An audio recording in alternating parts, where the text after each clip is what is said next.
once or maybe 2 times, depending on how quick I get to the stream. So enjoy it again, maybe, unless you hate it. Sorry.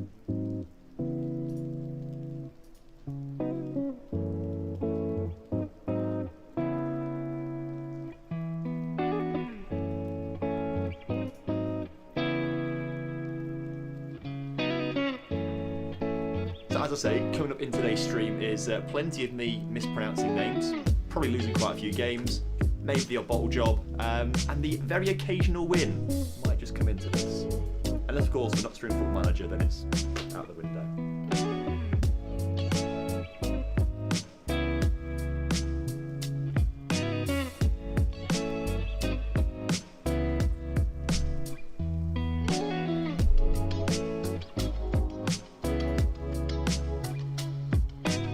Hi guys, it's me, Tom. We're starting the stream soon. It's going to be really good. So please stick around. I'm desperate.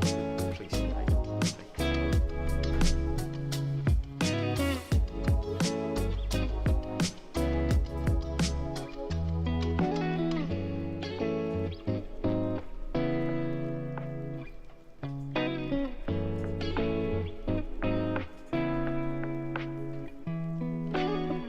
Okay, I'm not actually that desperate, but okay, I'm lying, I really am. Please stick around. The stream's gonna be good, I promise you. There's gonna be so much coming up in this stream.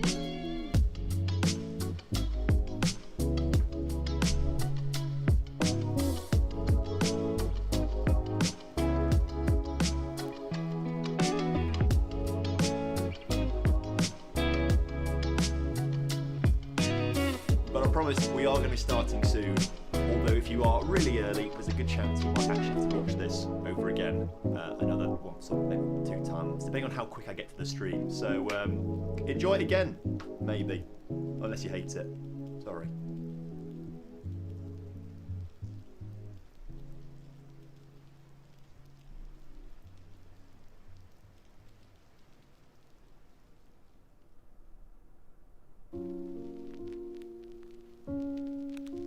So as I say, coming up in today's stream is plenty of me mispronouncing names, probably losing quite a few games, maybe the odd bottle job, and the very occasional win might just come into this. Unless of course we're not streaming Football Manager, then it's out the window.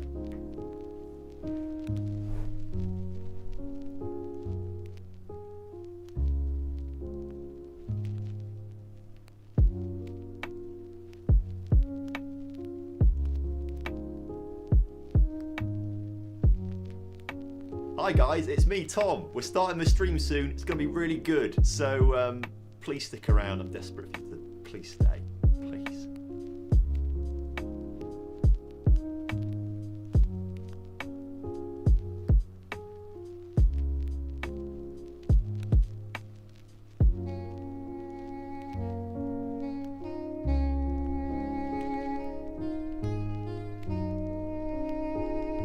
Okay, I'm not actually that desperate, but okay, I'm lying, I really am. Please stick around. The stream's gonna be good, I promise you. There's gonna be so much coming up in this stream.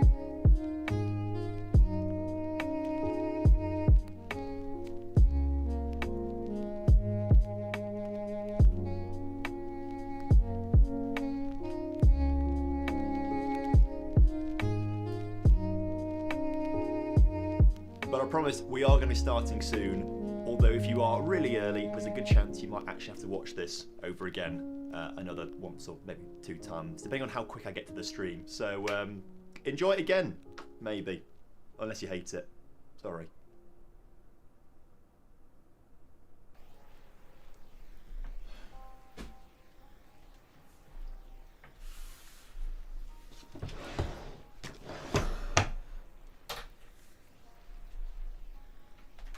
So as I say, coming up in today's stream is plenty of me mispronouncing names, probably losing quite a few games, maybe the odd bottle job, and the very occasional win might just come into this.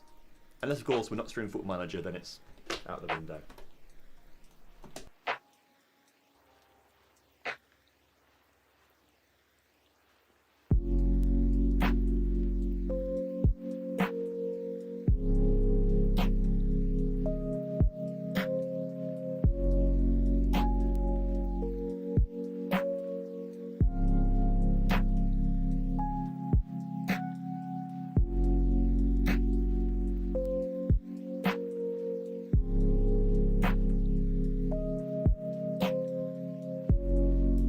Oh, I didn't think I was muted.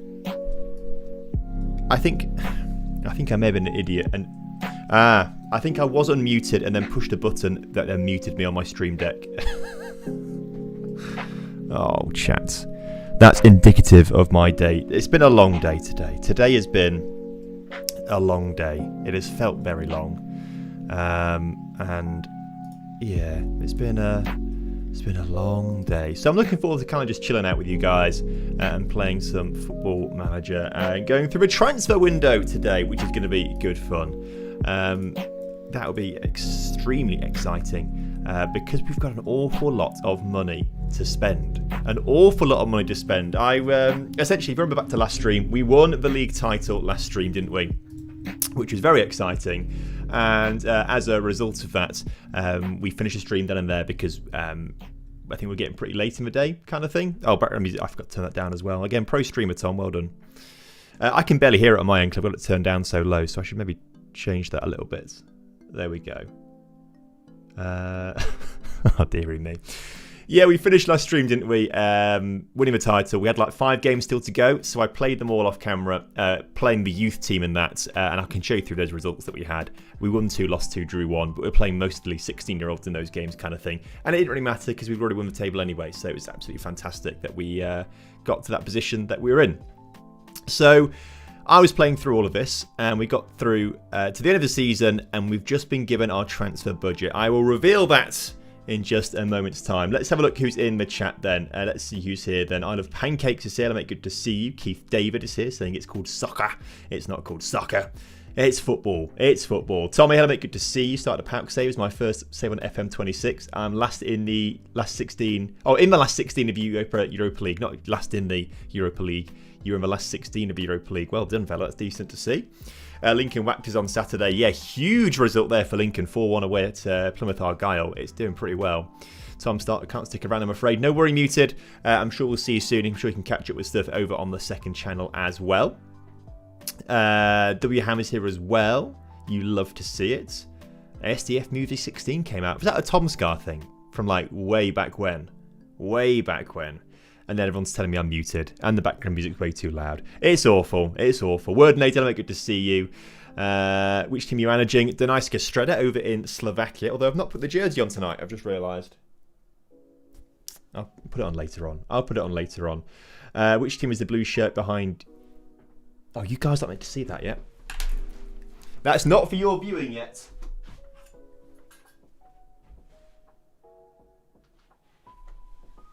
Well...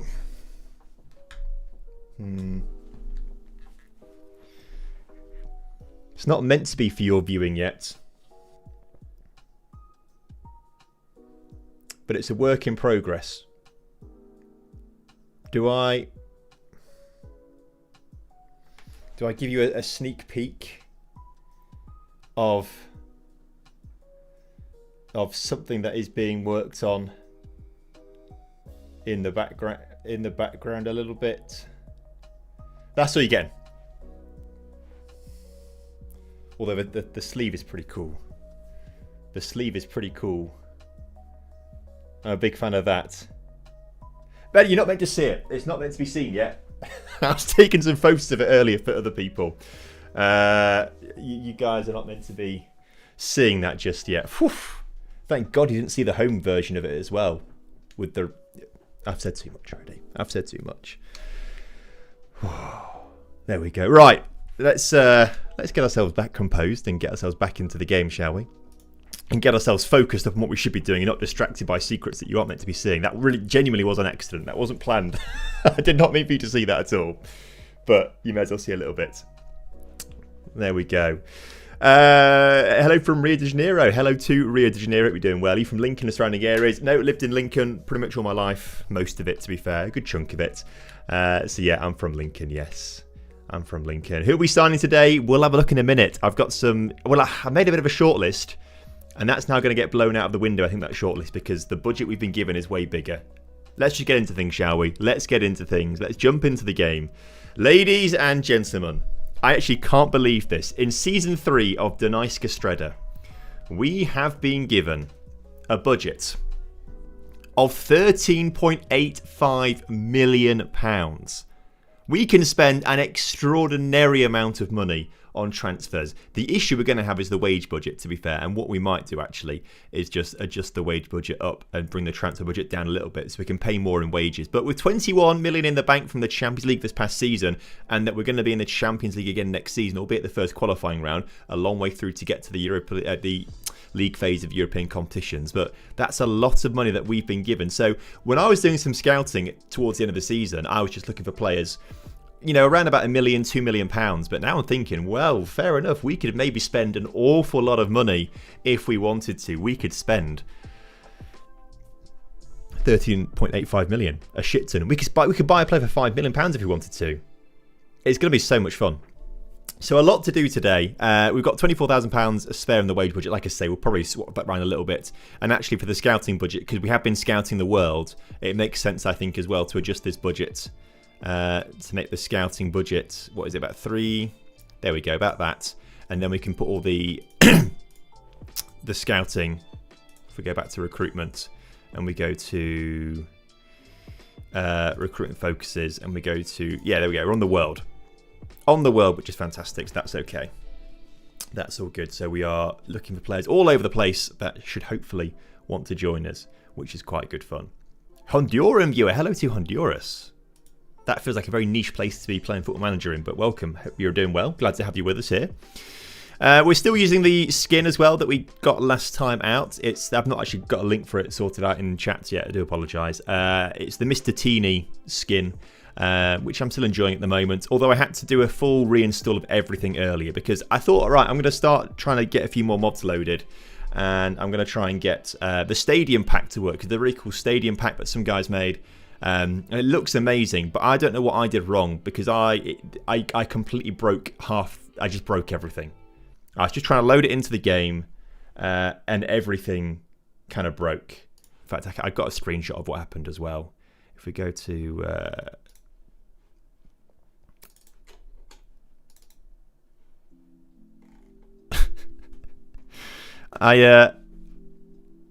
every time I tried to open Football Manager after I tried downloading it and installing it, this kept happening. It just had fatal error and just would not load at all. Everything kind of broke, so I had to delete everything and just do a fresh install of the game and just go back to the mods that I know I can get to work. I could not get the Stadium one to work in the slightest, and it just kept breaking. So if anyone knows what that means, that'd be great, but I have no idea what it means. I'm just not very technical, if I'm honest with you. It's a bit of a... I get by by just bumbling along a little bit, so... That mod seemed to break everything when I tried to download it. Everyone else seemed to get it working, but I just could not get it working because I'm just an idiot, apparently. So there we go. One of those things there. As I say, last time out we beat Slovan Bratislava, didn't we, 2-1 to win the league title. I played the next 5 games off camera. So we beat Rožemberok 3-0, lost to Spartak Trnava, but again, we're playing like the 16-year-olds here, like Kovac, Simic, Horniak's in there as well. So they're like all the tons of the little ones are in there as well. Zemplin, we lost to them as well. Actually, that was with Jan-Christoph Bartels playing. And actually a bit of a stronger lineup there as well, to be fair. So we did a bit of a bad job against Zemplin. Beat Trenchin, drew to Slovan Bratislava with all the 16-year-olds playing in that one, which is pretty interesting. So it's good. Am I the only one quite disappointed at how many creators are now posting FM as rubbish things? Also, I'm the only one who has had problems with FM in the first 2 days of having it. I don't know. I think a lot of people have had problems with FM 26, but... I know what you mean. Some people seem to say a lot of that, but I've kind of enjoyed it from the start, I think. I've not really changed my mind on it too much, but it's good fun. I'm enjoying FM26. So before we got the news of the big budget, I've made a bit of a short list here of players that I want. If I can just get the right custom view up. Here we go. We can see the star ratings now. Probably to do that for the squad as well and things like that too. Yeah, on the experiment views. If we go to the squad view, we can see all the stars and things like that. So I've kind of been building out the team as to how I think it should be looking next season. So we've got Tomáš Thurwald, who we signed last summer, sent him on loan to a team in the Czech Republic. He's played pretty much every single game for them. The arrows all say he's gone down, but he has improved this season quite significantly. 18 jumping reach, 6'4", very good kicking, very good one-on-ones, decent area reach as well, good concentration. He's a very good goalkeeper. The one thing we have an issue with this guy is his positioning is only 10. But I'm sure we can deal with that. He's definitely a step up from Jan-Christoph Bartels, who has been our goalkeeper this past season. Did very well for us. In fact, his contract is about to expire as well. There's a few contracts expiring soon, but I think a few of them I'm pretty happy to let go. In fact, actually, Bartels is probably the only guy that I want to keep around at the club. So we'll probably offer him a new contract. We'll probably get Bartol Barisic a new contract as well. I think I'm excited to see what he could do with a full season after a nice pre-season too. He had an ACL injury last season, which kind of ruined things for him. Hence why he only got played 10 times for us. But hopefully he can have a bit of a run this season. Big thank you to JPSM there for the prime as well. Much appreciated, fella. Glad to have you with us. I think all the first team positions are filled out apart from striker. I do want to get an actual better striker in this season, which is a bit harsh on Prekop. He got 16 goals in 40 appearances, but that's not good enough for me. Not good enough for us at this level. So I want to get him kind of as a backup striker instead of Prekop and get another striker in there. And then we've got plenty of players that we can kind of improve on. So, you know, we'll try and sell like a Kapanadze and an Elkam Dusi. And a Fane and an Udvarosh maybe a little bit to try and bring in a few better players potentially to sort of bulk out the squad and make us better in the Champions League. But obviously I wasn't expecting to have £13 million to spend. That kind of has changed my my thought process a little bit on what we should be doing. So one area to focus on is right back. If we're going to get rid of Kapanadze because he's kind of like a double whammy, he's not the starter because Roy Torres is, and he's also non-EU. So if we're going to have non-EU players in the team, they have to be starters. Like Amara Diouf is a non-EU player, but he's a starter. We're not starting games without him kind of thing, so he will be in there. We can only have 5 players in the squad, matchday squad, that are non-EU, so it just makes sense to have the 5 best players. Like Karabashvili, he's one of those players in the team, and he's non-EU. Battione, he's probably not. No, I think he's got Italian nationality. No, he's just Ivorian. So Battione is one of those kind of players where it's like, you are starting, but actually you are replaceable. So if we get someone in to replace him, he's probably going to end up in the transfer list. Same with Ortiz, maybe. He's our best centre that we've got, actually, so I guess maybe we'd sort of keep him around. Left-footed as well, which is very handy, and 17 jumping reach. He's a good player to have, so maybe he'd be one of the better players that we keep in the team. But Battione, his days could be numbered potentially. It's only 3. Yeah, Kapanadze is going to be gone. Ramadan's going to go as well. He wants to leave the club, and we're not going to play him because we've got Amara Diouf as well. So that's going to get rid of some of our non-EU players as well, which is quite handy. So a busy window to come our way. And of course, there's always non-EU players to bring in. There's a couple here. Tieno Balde that I've seen is a right back, for example, that we could look to bring in to replace Torres, and he looks much better. In fact, if we sort it by position, in fact, it is sorted by position already, but it just says this centre back. Or maybe it wasn't sorted by position. Either way, I was looking at players. Goalkeepers, we need another backup goalkeeper to come in potentially, especially if we want to let Jan-Christoph Bartels go. We might give him a new contract, we might not. But Slovakian players here are high priority for me. Now, I've not gone through and actually asked them all if they want to join the club yet, because some of them might not want to, and of course we want to do it on stream and talk to you guys about it. But there's a couple of guys, the 2 Slovakian youngsters here, goalkeeper and a striker, they're both slightly interested in joining the club, as is Ben Kiefer, who is a CDM, 19-year-old centre mid from a German club there. Oh, centre back, sorry. But again, 6'1", good jumping reach, decent heading, good marking, good tackling. Only 19 years old as well, so he's got a lot of room to develop, and I think could be a very decent player for us. So again, these are the kind of players that we're sort of looking for at the moment. But we need to keep our eyes open, and I'm now starting to think that maybe we should be looking a little bit higher in terms of transfer budget for some players. Because, you know, some of these guys here, this guy, Chauvin here at Nantes, he is a right back, only valued at £500,000. We could probably go a bit higher than this now, couldn't we? Now that we know the budget, we could go a lot higher potentially. Although saying that, what did I see in this guy? Tom, what did I see in this guy? I saw the 15 pace and 16 acceleration. Maybe that's all I saw. Potentially. because actually nothing else is looking amazing. So maybe we just ignore them anyway. But we're only in May still. The transfer window is not yet open, so we'll keep eyes out on scout reports and see who's available and see what could be good. But also let me know in the chat if there's any wonder kids that you think we should be looking to sign and could get to the club. I'll be interested to know. We're in season 3, we're heading into season 3, so all the best wonder kids at the start are still probably quite young. There's still room to develop some of them, and we'll see what we can get. So let me know in the chat, and we can get looking at a few players, etc. etc.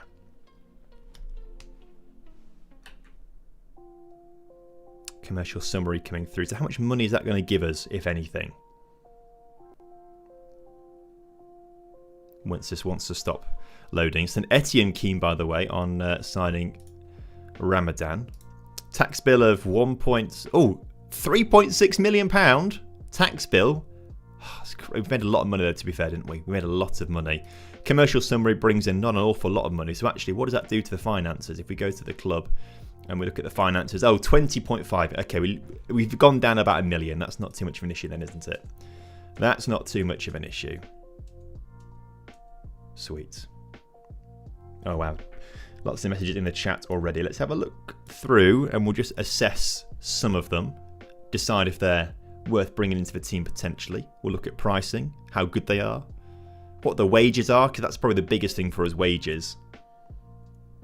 Gilberto Mora, that might be a little bit out of our price point by this stage. I'd be surprised if he hadn't been picked up by another club already at this point.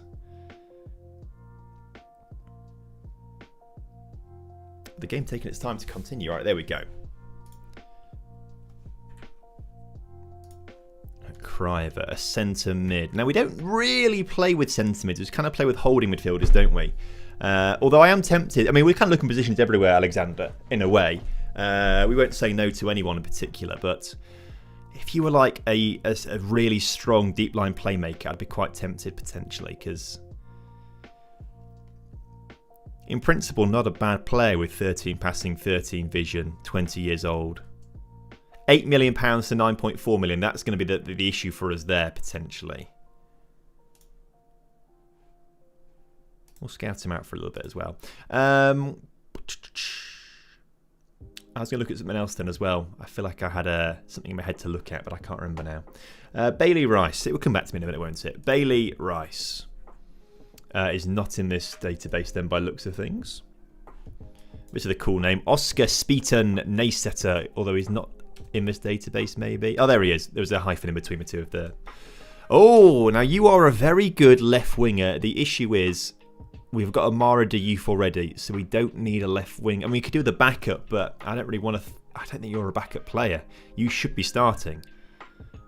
So would you start up front instead as a striker? Wanted by Barcelona. I mean, that's the competition we've got, and we could afford him. We've got the money. If we're going to compare you, we'll compare him to Amara Diouf to start off with. Just to see the comparison there. Looks like... Yeah, Amara is better. But not like massively better. But he is younger as well. I wouldn't want to get someone quite so similar because I feel like I'd just get players upset. Lamine Yamal. Yeah, it's a good idea. What about this guy then? Wit Boy. Another left winger. He's got good dribbling. Again, not what we're looking for at the moment though. Oops. This guy. Max Merstadt. Striker. Oh, he's big. A little slow for my liking. A little slow. But good finishing. How are you in comparison to Prekop then? If we look at Eric Prekop, compare the two of them. Yeah, Max is ever so slightly better in a lot of areas. He is certainly a player that we could... the issue is going to be the £14,000 per week wages. That's going to be the killer. What wages did he even want? He's got no interest, okay. Fair play. RIP. One day. One day we can maybe try and go for him. Gilberto Mora, if he's not been sold somewhere else, then I'd... Oh, he's not. He's still at Tijuana. 3 caps... If... Surely not.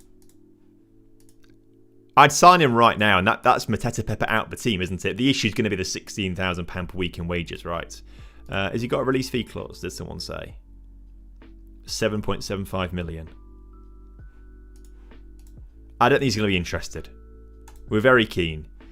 No interest in signing for us. Okay. R.I.P. That would have been too good to be true, I feel. Caio Ferreira. I'm guessing it's this top guy here playing in Brazil. It's probably Romania, sorry. Oh, he's already signing for a Brazilian club. Okay, so he's out of the question then. A real name.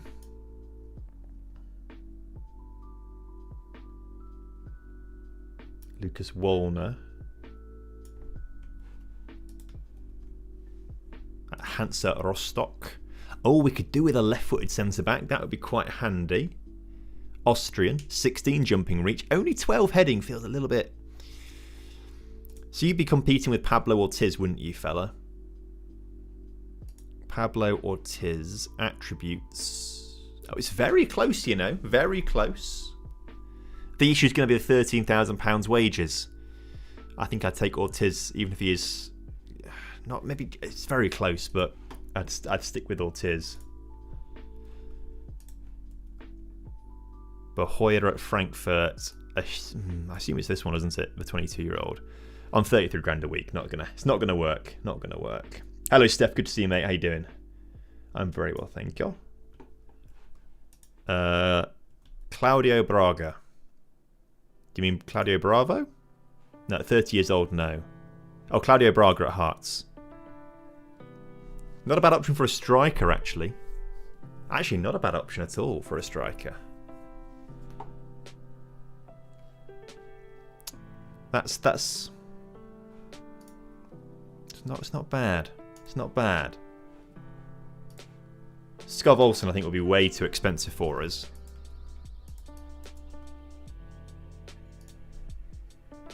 Yeah, 41 grand a week. Not going to happen. Not going to happen. Mikkel Bro Hansen.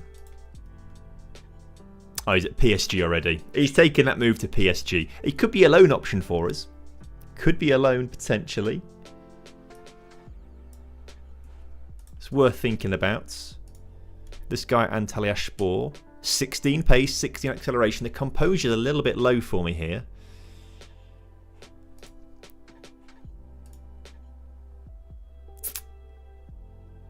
Yeah. I don't think he's the one I want. You're not the one I want. That's the whole message apparently I've copied and pasted there. I want this guy.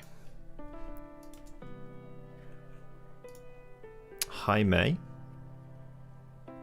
Only 12 pace, 11 acceleration.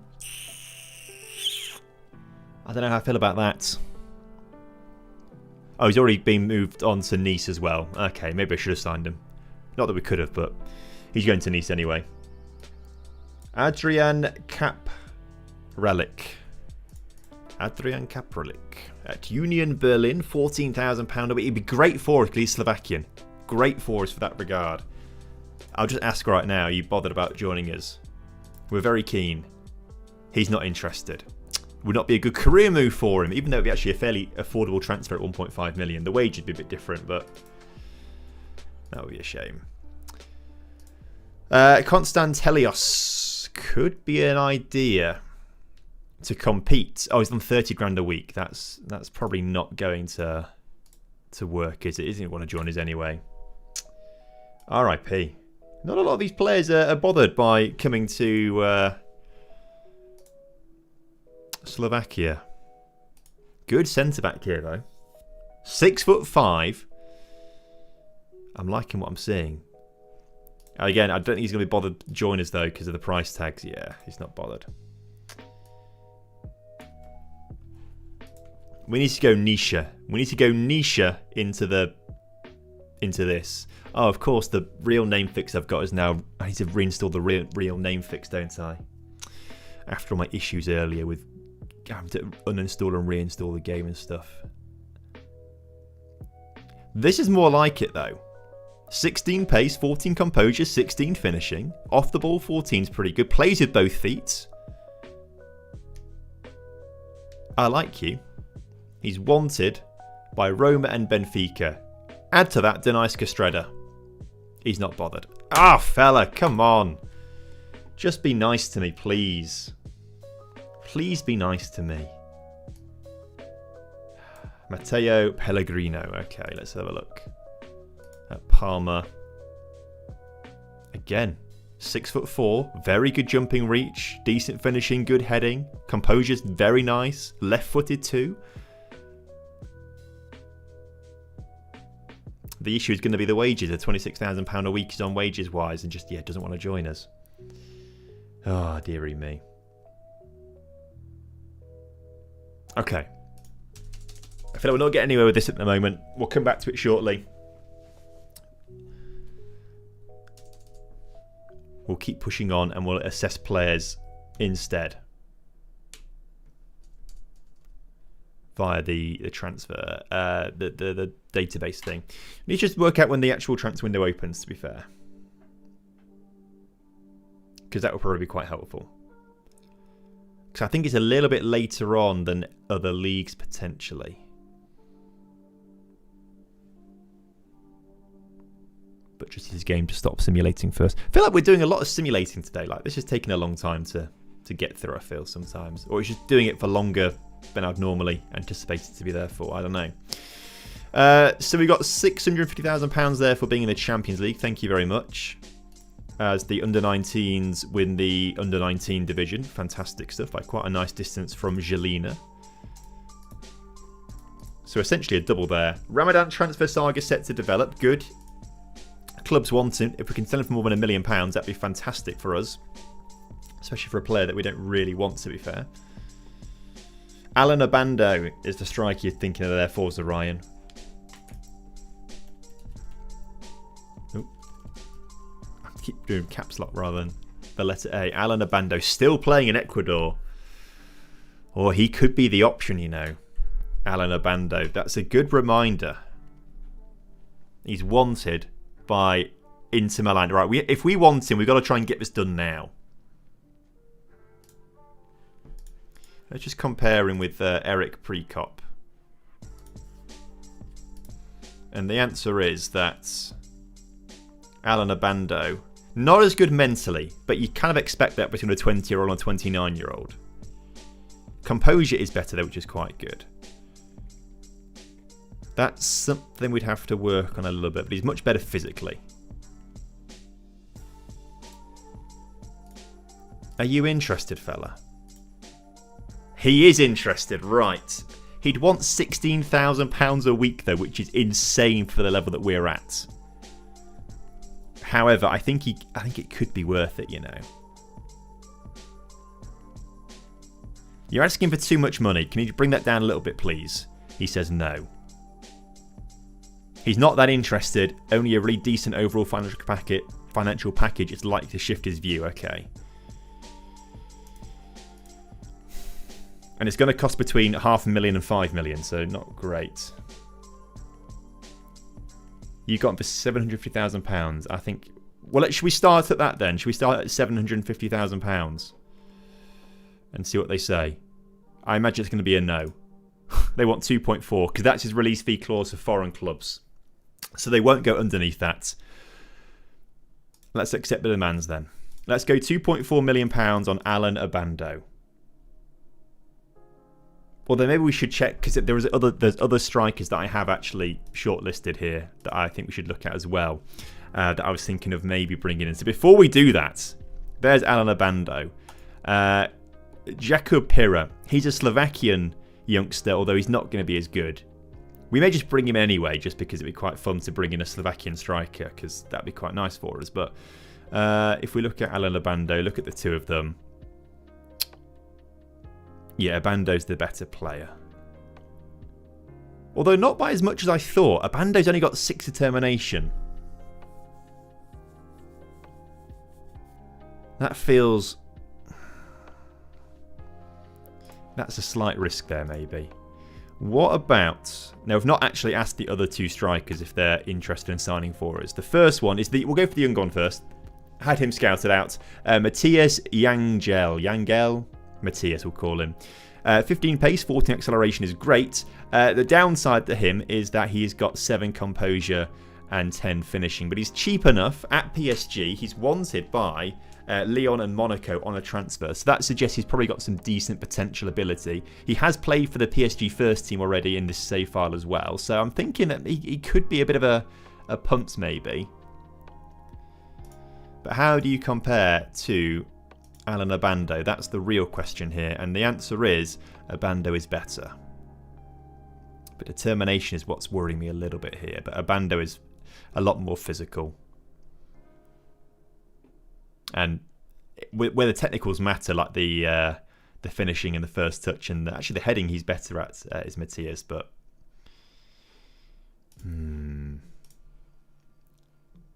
And then there's also here, playing for Benfica, Gustavo Varela, who is... He probably might be a little bit of an Abando right now. So we're looking at 14 finishing, 12 composure, 15 pace, 14 acceleration, 6 foot, 13 heading, good passing as well. It's okay passing, it's not actually brilliant, is it? If we compare you with Alan Abando, this is a lot harder to say who's better. In terms of set pieces, Gustavo's better, but it's not like... He's not going to be taking them, is he? With 7 corners, 8 free kicks and 10 penalty taking, he's not going to be on any set pieces, neither is Alan Abando, so we can kind of ignore that. Finishing is the same. First touch, Varela is slightly better. Heading, they're the same. Dribbling, Abando is slightly better. Long shots, Gustavo's better. But as the out-and-out striker... Long shots aren't too necessary, are they? We don't care about marking. Technique and passing is slightly better for Gustavo. So maybe you'd say just inching it slightly is Varela. But remember, he's 2 years older. Abando can improve a little more. When it comes to the physical attributes, same on pace. Abando's got a little bit more jumping reach, natural fitness and stamina. But then Gustavo is a little... God, it's difficult to know who's better here, chat. What are we thinking, chat, on this? Gustavo Varela or Alan Abando? Gustavo better mentally, but again, he's just a couple years older, and a lot of them don't really matter too much. Like, I'm not fussed about aggression. Anticipation is important, they're the same. Bravery is very similar. Abando more composed, which is very important for... strikers. Concentration also important for strikers, and Gustavo's better. Determination in Gustavo's way, way, way better.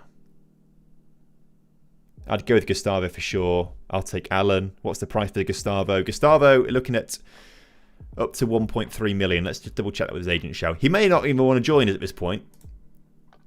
He wouldn't be interested in joining us. Right, well, fair enough then. Okay, that's kind of answered the question for us, doesn't it? I've just wasted so much time on that. And Gustavo Varela doesn't even want to bloody join us in the first place. He's playing for Benfica B. Come on, fella. You can play Champions League football for us and start. You could be a hero for us. But no, he doesn't want to. So Alan Abando then is going to be on a hefty wage here. So what we should probably do before we do this is adjust the wage and transfer budget a little bit. Let's just pump a load of this. Let's do that, shall we? 11.5 million, and then we've got £151,000 in wages. That's £70,000 that we can spend on wages now. Star player for Alan Abando, the young Ecuadorian striker. Let's just get rid of his promises, shall we? There we go. I like that. Negotiate the contract. He wants £21,000 a week now, fella. I thought we started at 16. Well, we can only offer him 17, apparently. Right, we've got to be pretty lenient then with what we want to give him. We can't change things too much. Luckily, there's no release fee clause. A sell-on percentage fee of 10%. Now, do I want to do that? What am I happy with here? I'm happy with the bonus on player of the season. And in fact, you can have more than that because we make a lot of money by the end of the season, don't we? If you're top scorer, you can have a little bit more than that as well. Let's just try and butter them up a little bit with these bonuses here. You can have more on the best player as well. You can go up to 60,000 there. I kind of want to get rid of that sell on percentage fee, so let's just get rid of that. If you get 15 and 20, he should get though, shouldn't he? Let's just bump that up though to 100 and bump that up to 35. So you get loads of money, mate, if you end up, getting all of these amazing achievements. That should butter him up a little bit. Let's just bring these down in line. The goal bonus is going to be killer. But if he scores lots of goals, we're going to make loads of money from the Champions League. So maybe that's okay. I kind of want to bring the appearance fee down a little bit then instead. And then let's just up his agent fee. See if that, again, butters up the agent to say, oh yeah, Alan, I'm not getting anything out of this, mate. I'm not getting anything out of this. So, but just take 17 because I think that's a really good offer. Let's just hopefully butter him up through that. Suggest terms. We're getting somewhere. We're getting somewhere. Okay. 17 is the best we can do. How about a 4-year deal, not a 5-year deal then?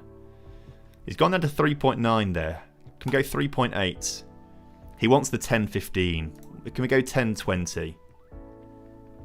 Oh, oh, hang on a second. He's added in an extra thing here. Okay, let's make it. Let's bring that down to 60. And that up to 40. So you can have 200 grand if you get essentially 30 goals. He wants that sell on percentage fee. I'm going to remove and exclude it and see how that goes. It's happy. He's happy. It works. It's an expensive contract for us. But if we're going to progress in the Champions League, we need to start making these big gambles, don't we? So Alan Abando, welcome. I mean, hopefully welcome to the club. All being well. We'll see.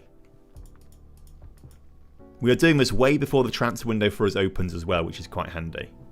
So fingers crossed, actually, it's going to work out quite nicely. And we end up... I'm not quite sure that sentence was going, if I'm honest with you. I'm not quite sure where we end up. But there we go. Wherever that sentence was going, it's probably really, really good. But I just lost all my train of thought there, essentially. Victoria Pilsen want to sign Durdov. Bruno Durdov will not be leaving the club. He is a huge part of what we do here. Bruno Durdov had a fantastic season with us. He got 7 goals in the Champions League, 12 in the league as well, which actually isn't that many, considering how weak the league is in comparison. But, we'll take it. We'll take it. It's not a bad season for us. He's got 19 goals there. And the 7 in the Champions League is the important one for us there, really. Yeah, we're using the skin, although I've realised I've not got links sorted out yet for it. But it's just the Mr. Teeny skin that we're trying out at the moment, which is quite nice. So it makes the portal a bit nicer, I think. You can see the full league table here, although that's just our...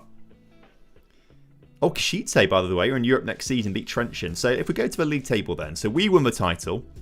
Slovan Bratislava came second. So we get Champions League. They get Europa League. Spartak Trnava maybe get Europa League. And then so do Kashitse by looks of things. Okay. I think that's how it works. I think it's us 3 and then Kashitse. Which assumes that the winner of the cup... If we keep going down here, I can't remember what the cup's even called. The Slovnaft Cup was won by Slovan Bratislava. They get European football anyway, so yeah, okay, they're the 4 teams that got it. Legia Warsaw now want Durdov. No, we've got to keep hold of Durdov. He's been a real key player for us.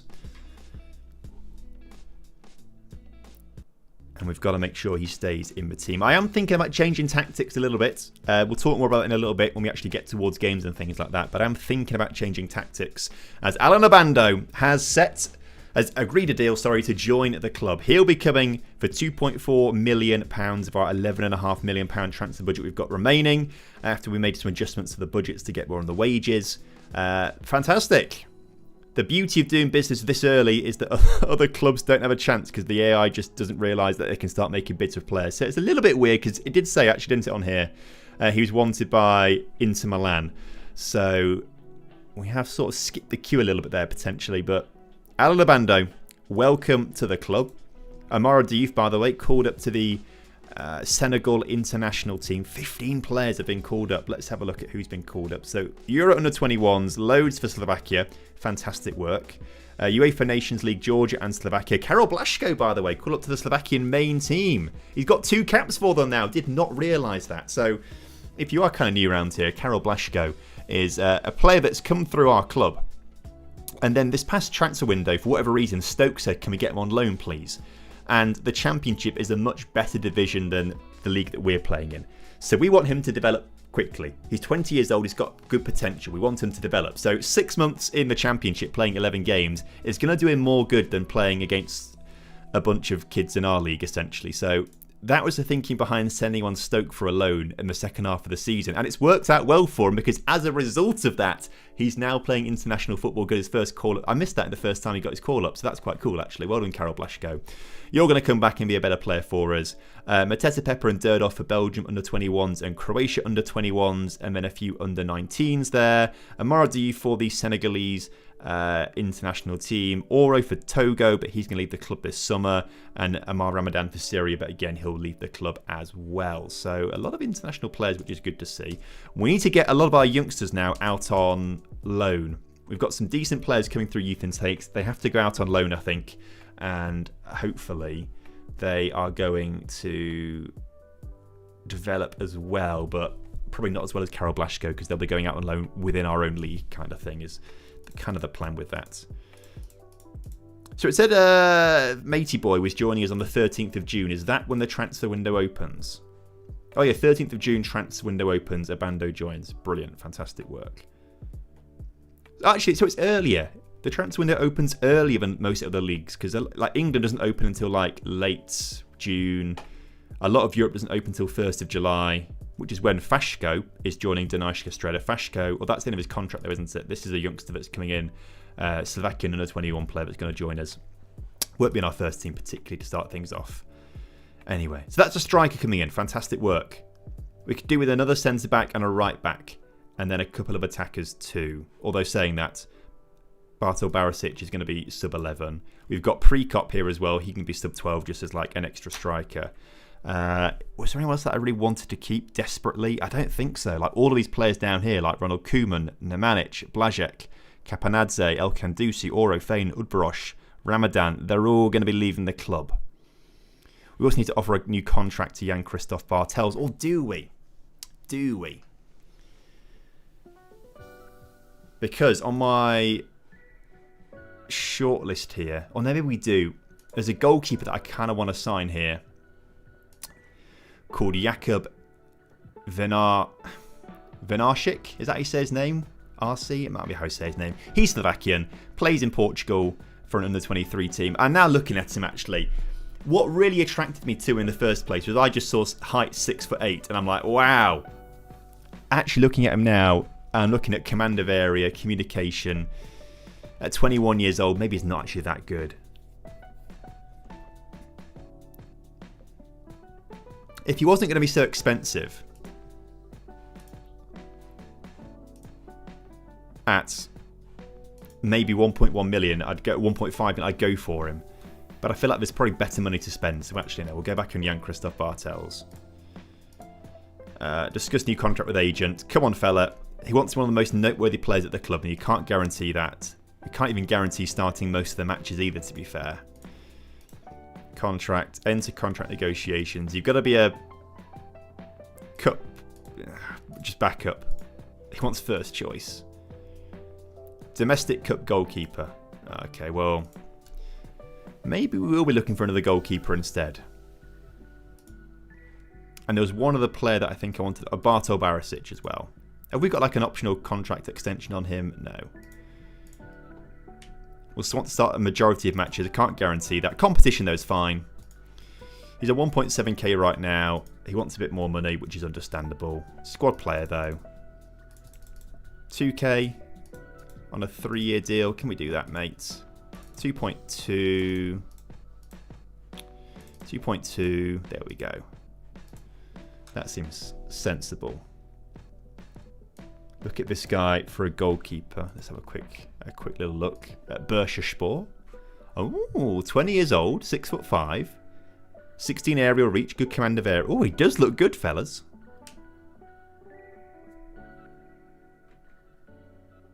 A backup at Bursaspor is wanted by Bruges, Porto and Inter Milan. Do you want to join us, mates? No, he does not want to join us. Fair enough. R.I.P. Nice try, though. Nice try, though. We have got players on the shortlist that we're looking at for right back and for centre back. So let's have a look at some of them. We've got Thomas Nemcic here, who is Slovakian, belongs to Wolfsburg, spent the season on loan at Rosenborg, or is it the other way around, sorry. Is at Rosenborg, spent the season on loan at Wolfsburg in the Bundesliga. Is a really good centre-back, plays with both feet, good jumping reach, 6'3". Like, he's really good. Also on a very cheap contract, 13 caps for Slovakia too. I think he'd be an amazing signing for us. Would he want to join us? I don't know. We actually can't talk with his agent. I guess he's not got an agent, so let's make an offer. Oh, we can't sign him. He's on loan with a future fee clause in place. Oh, so his loan ends in 23 days. There's an optional future fee of £7 million. I can't see Wolfsburg triggering that on the grounds that it's worth between £750,000 and £6.8 million. And didn't play all that many games, did he? 14 games. That were mostly only 9 starts. I don't think they're going to trigger it. So I imagine we'll come back in for him in a little bit then. Another option here is Oscar Nase that I saw as well. 6'1", 14 pace. He looks pretty decent. Like a very fundamentally good centre-back. Maybe not a ball-playing centre-back, which is kind of what we want, but 15 heading, 14 marking, 15 tackling. Like, he's just a really good centre-back and a pretty cheap deal. But we'll wait and just hang out on that one because obviously Thomas Nemcic is the guy that we want to bring in. So let's look at the right-backs instead, starting with Tieno Baldi, who I think is maybe my first choice here based on the 15 acceleration, 16 pace. 13 marking is pretty good. 12 tackling is pretty good. Nothing massively stand out in terms of his technicals and mentals, but he's a pretty solid player. Will be a very good player at this level. And was playing in the second division in France, so should be fairly cheap. But he played for a team that I think got promoted. Was he at Troyes? Yeah, he was at Troyes, right? Yes, so he just got promoted to the top division there. Question is, would he be interested in signing for us? No is the answer. Ripperoonie. Tieno Baldi. Out of the question. So we could look at another, actually a top division player in Nantes there. Chauvin, again, he's not as good, but very physical. And he's younger, so we could develop him a bit nicer as well. He's wanted by a club on loan. So he's probably not like a high level yet, but again, a player that we could bring in. But there was also this guy that we found as well, that it's a regen here, playing over in Brazil. I don't think we can make a bid. Oh, we can make a bid because he's not got optional extras on his contract. But again, he was quite a physical player, but has a little bit more about his marking and tackling and technique. I'd say more of a fullback because he's not got great crossing. He's only 18 years old as well. He would be the punt here. We've got Roy Torres already, but I don't know how good he really is. Like, if we compare you to Roy Torres, Torres always plays really well for us. But his attributes suggest he's just not very good. And actually, this is suggesting that Leonardo is a way better technical player. Roy better mentally, but he's 3 years older. And it's fairly even when it comes to physicals. I'm thinking Leandro. I'm thinking Leandro here is actually a better player to bring in.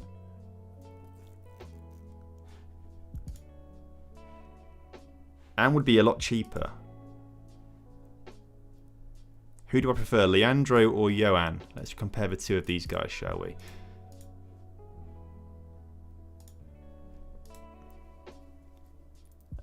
This is saying Johan is maybe ever so slightly better, but again, there's a 2-year age gap between this.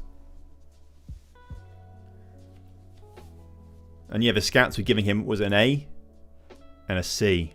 Consistent performer. Professional player. Great pace, but so does this guy as well. Now the downside is we've got a non-EU player here in Leandro, unless of course we go back here and we look at his personality, his personal information, sorry. It normally says, nationality is Brazilian, yeah. So he would be a non-EU player, but he would start. And of course, he's got the bonus of having a good left foot and can play left back as well. Okay. This is the guy I want.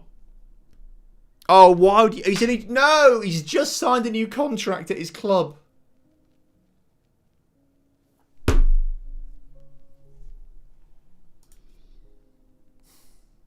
When did this happen, Leandro?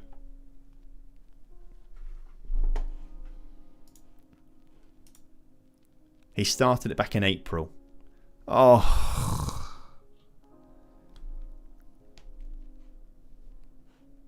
And I hope you enjoy your £4 appearance fee.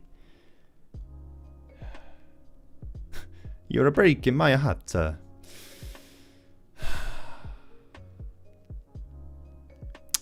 Come January, he might be interested. Or come the end of the transfer window, he could be interested. Let's just hold off on the right back for now for a little bit, shall we? Let's just hold off a little bit. On the more worst centre-backs here as well. I don't know, I've got it in position order, but we've got centre-backs here and centre-backs there. That's not particularly handy. Yakov is probably the best of the bunch. I do remember looking at him now thinking, yeah, you look pretty good, actually. Gorica in Croatia would be helpful for Durdov to have another Croat in the team. Can play with both feet as well. Good jumping reach. He's more of a ball-playing centre-back as well. So good heading, good passing, good tackling, good positioning. £2.3 million is what it's going to cost us as well. And like, you know, he's got the right foot, so he play on the right-hand side. If we compare him to Bationa, who does start there. Yeah, he's just better in pretty much every single area. And we did say maybe Bationa will end up leaving the club at some point, as he's a non-EU player.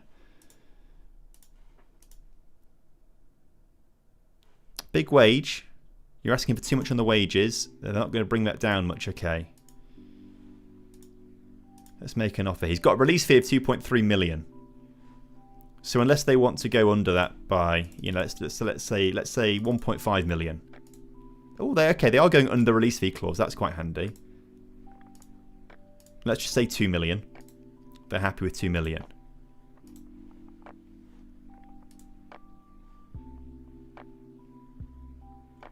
I maybe was a bit premature with that actually, because I've now realised, I remember as well, this guy called Ben Kiefer is actually also a pretty decent centre back too. And he's at 90. He's younger as well.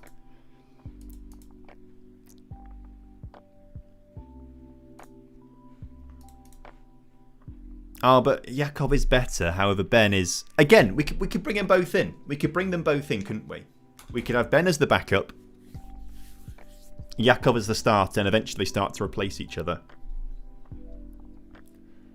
Although, how many of these technicals... Okay, heading.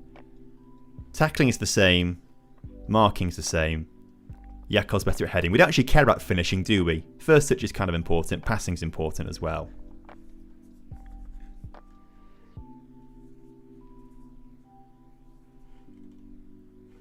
Maybe Ben is actually the better player to go for here. Long term. Do you want to join the club? That's part of the issue. Has he got actually an agent? He has got an agent. Why can we not talk to his agent? Or have I spoke to the agent already? I must have done. Make an offer. Let's say $1 million. Oh, I should have gone lower. Should have gone lower. Idiot Tom. Okay. Make an offer for Ben as well to bring in a couple centre-backs here, potentially. And then there was the attackers there, and we're going for Alan Abando, aren't we? So what we can do is probably just get rid of these two other strikers here. Remove from shortlist for now. I'll keep Jakub on there for now because he's Slovakian, but... Okay. A few bids made. Let's see what we can do contract-wise here. So Yakov wants to come in on a big contract, Kiefer on a slightly smaller contract. I'd be more inclined to bring Ben in first. He only wants to be a squad player, which is good. That paves the way for Yakov coming in to be the starter and Ben sort of learning from him and Ortiz and then eventually taking over a little bit. But is that what we really want? Maybe we do. Finalise that squad player. He wants £7,250 a week though. Can we bring that down to 5.5 over a 5-year contract? Appearance fee come down a little bit. Clean sheet bonus can go up a little bit. Let's try and drop a few things. Oh, he wants big wages after reaching 20 games though. That's gonna okay. Let's go 6.5 and let's just remove those. See what he says. Yeah, he's not liking that at all. He's gone orange as well. Oh no, Tommy, this was not a smart move. Okay. Let's bring this down to 6. Let's bring that down to 8.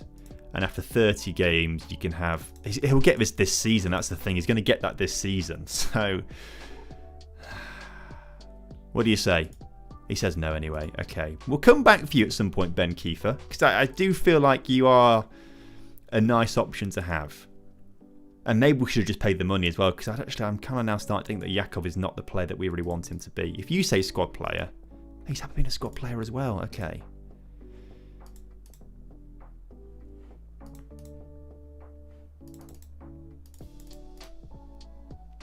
What do you think to that, Yakov? Yeah, he likes that. So that seems like a fairly good deal. He's the better player on paper, so I have to pay him a bit more money. But there's time. There's plenty of time to go back in for Ben later on in the window to get another good centre-back into the club. Zabukovnik set for move to Stoke, is he? Stoke seem to like us. And if Stoke want to pay big money, then I'm happy. Yakov, desperate to join the club. He is gagging to get to us. All right then, fella. Yakov, in you come. We'll have you. Let's be having you then. And this player can now be given a professional contract. Maybe we should do that at some point. How much are you going to pay for Zabukovnik? $500,000? No, he's worth way more than that. If you want him, Stoke, way more. Groningen are making a bid for Amar Ramadan. Now, Ramadan is a player that I'm willing to let leave the club, but I want more money than this. If you want him, I want 1.5 million. They say no. That's the price. He's at... Amar, he's now upset I said no to that. Finances weren't right in the deal. How much do you think you should go for? He says 1.3. If I say 1.5, okay, 1.4 million then. We'll agree on that, 1.4 million.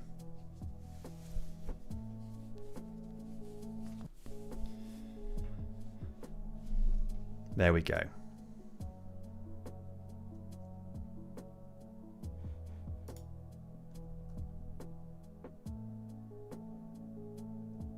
Hopefully, a few players come in. Bartol Barisic signs his new 3-year contract. He's going to be in competition this season with Alan Abando. Starting up top. Alan Abando will probably get the nod, really. Utrecht coming in with a bid here for Ramadan, and it is of 1.5 million. So 1.1 up front. I think we can negotiate this up a little bit as well here, chat.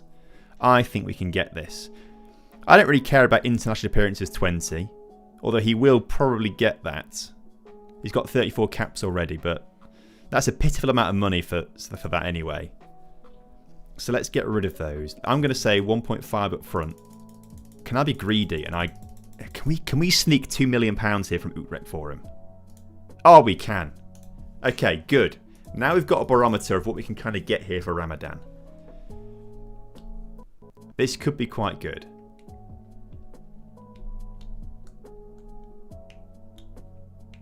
Yeah, I get the release clause thing as well, actually. I don't like it when people do the release fee clause of 0. That does feel a little bit cheaty to me, so I just wouldn't do it. I mean, feel free to do it in your saves, but I wouldn't do it in mine, personally. Apparently, the board reaction to Alan Abando signing is a D. Why do you not like Alan Abando, fellas? What's wrong with that signing? He's fantastic. 16 composure, 15 pace, 14 finishing. He's going to be a great player for us. Just turned 21 years old as well. Maybe they don't like the £17,000 a week we're paying for him. Maybe. Potentially. Where is he? Alan Abando, you're starting up front this season. And then Bationo. You're moving to sub 3. And we are going to get Yakov in there at right centre back. So already the team looking a bit stronger. Now that we know clubs are starting to make bids as well today, let's try and get a few players off. Udvarosh. I'll let you go on loan rather than selling you, to be fair. You're only 19 years old. Offer via transfer room. Let's go to the loans here. As a regular starter, someone will take you, I'm sure. And now I think about it, if we go to the under-19s here. Kovac, Shimko, Horniak. I should just thought about potential actually instead, shouldn't I? Horniak, Shimko, Kovac, you. You got me too young actually, to be fair. Kovac. There was a goalkeeper. Oh, there's the goalkeeper. Is it just those guys that were like really, really good for us? You're not bad, actually. You guys can go on loan as well. Transfer, loan status. Apparently I can't change that. Why can I not change their loan status there? That's weird. I can offer them for loan, though. Let's do that. Why could I not change the loan status of all these guys then? Nobody matters too much right now. Maybe they're already set for loan already. Right, more clubs coming in for Ramadan then. Let's look at these other bids coming in. So we've got 2 million there from Utrecht, which we accepted. Alaves coming with a £1.4 million offer straight away. Can we go that and then add instalments? No, let's go to 12 monthly instalments of £1 million. Can he go 3 million?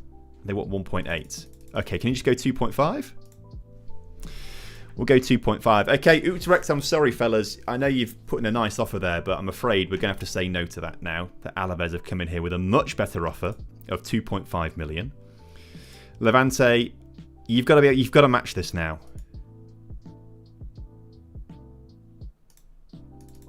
I mean, if you can go 3 million, he's yours. I don't think they're going to go as high.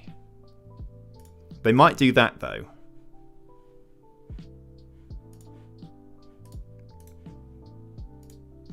They do that. That's still the same kind of money, just spread out a little bit further. Let's try that, shall we?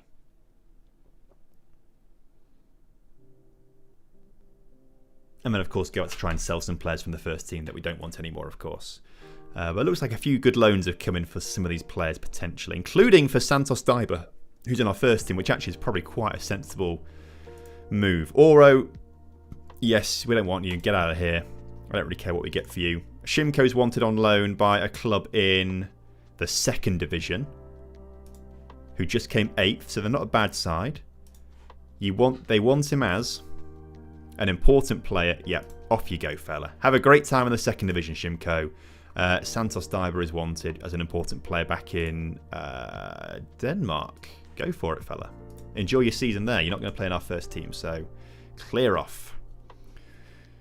Oro, yeah, accepted bid. Good, good, good. Right, who else are we looking to get rid of? Ronald Koeman, his contract expiring. So's Blazek and Nemanic. Have I actually said to them contract set for release? No, not yet. So they're about to leave the club. We just offered you out on loan. You're being sold. Fane, you're next, please. Transfer, ask agent about market interest. We're keen. Club's wanting £130,000. Yeah, let's go for it then. Let's get him gone. Oro's got a bid. El Kandusi. I'd be kind of... I won't sell him just yet, because actually he is a kind of useful player to have.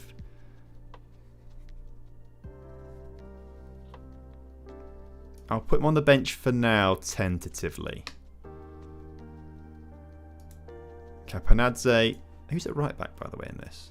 Roy Torres, who's sub 2? Oh no, you should be there, fella.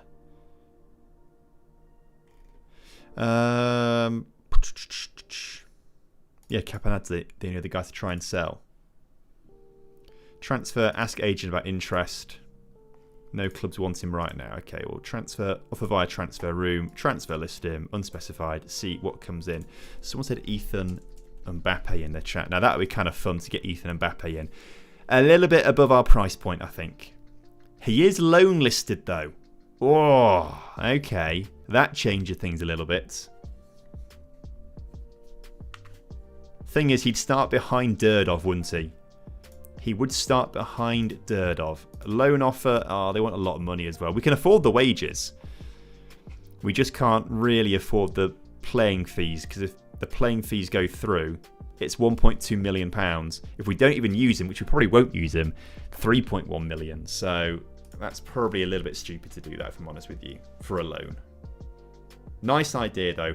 We've got Champions League stuff starting to appear in our calendar now as well. So that means we may have actually been given our first round draw here. Star player. Okay. What division are you guys in? Second division? Are you still second division next season? No, you got relegated. So I don't really want you going there to a third division team. So we're going to reject that. Loan offer's been made for... In fact, just go here, shall we? More bids for Ramadan from Midtjylland. If you can match what's going on here, if you can go 500,000 and 2 million. Oh, they actually are. Okay, fairs. Oro wanted by a ton of clubs. Not on loan, though. Transfer out. Santos Daiba wanted by Pau in France. We'll say yes as an important player. Lucas Kozak. Striker / right winger. Fringe player, no. You are in the second division, became 11th this past season. That's fine. You go on loan there. Shimko. I thought we already said yes to that. We'll say yes again. Zabukovnik is wanted. Oh, by Stoke. I don't really want to lose him. Particularly if we're letting Santos Daiba go out on loan, because it means we'd have to bring in 2 centre mids. So actually, I'm going to say no. I'm going to say no to that. He's going to get cross with me, I'm sure. And Fane is a centre mid, actually, but I guess we could say cheerio. Right. No offers for a lot of the youngsters. Udvarosh being one of them. Kovac, Horniak. Okay. The following teams are qualified for continental competition next season. Oh, Danishka, if I can say our team name properly. We're in the Champions League. Spartak Trnava and Košice in the Conference League, and Slovan Bratislava in the Europa League. Fingers crossed, all 4 clubs can make the league phase. That would be fantastic for us as we make a steady rise up the European rankings. We're now the 93rd team in European rankings. That's quite exciting. So hopefully that does a lot for our club reputation. Hopefully some better players want to join us. England and France get extra European places. Homegrown players for the Champions League. So we've got... Actually, we should probably maybe keep Udvarosh around. No, because he's not going to develop, is he, really? We've got a lot of players in the country. We've got loads of youngsters at the club, but they're not very good. So we may have some trouble with homegrown players this season as well in the Champions League. Right. This is now exciting. So Wolfsburg did try to trigger the £7 million transfer fee of Thomas Nemchik. And we can now start to make an offer because his optional transfer fee has been rejected. Now that makes you think they're not going to take anything less than £7 million here. But I'd really like to bring you into the club. Slovakian international would be a very good centre-back for us. Ask agent about availability. We're very keen. He does want to join. Wow. Now this is exciting. When we've got a player turning down Wolfsburg and he'd rather join us, the issue is it's going to cost us a lot of money, but I'm happy to pay it. I think I'm happy to pay it. And the wage is fine. The wage is fine. Especially compared to like Alan Abando. No release fee clause. Let's just offer 3.4 and see what they say.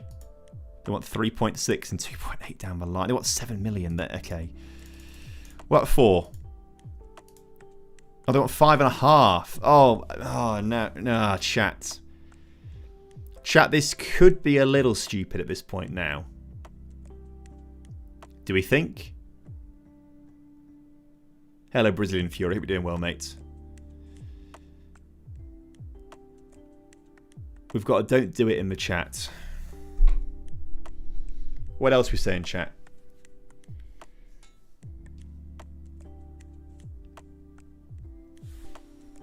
No, 4.5 wasn't good enough. They negotiate to 5.5 and £800,000 down the line. Try 5.3. I don't think they're... Oh shit, they said yes to 5.25. I don't think it's worth it. I don't think it's quite worth it. Although WordNet's saying do it. Steph says I agree with WordNet. Sorry, December says that do it. Oh, a lot of chat saying do it.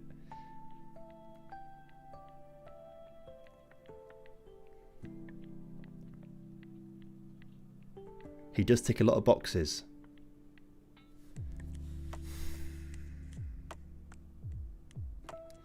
I can find someone similar and cheaper. That is true.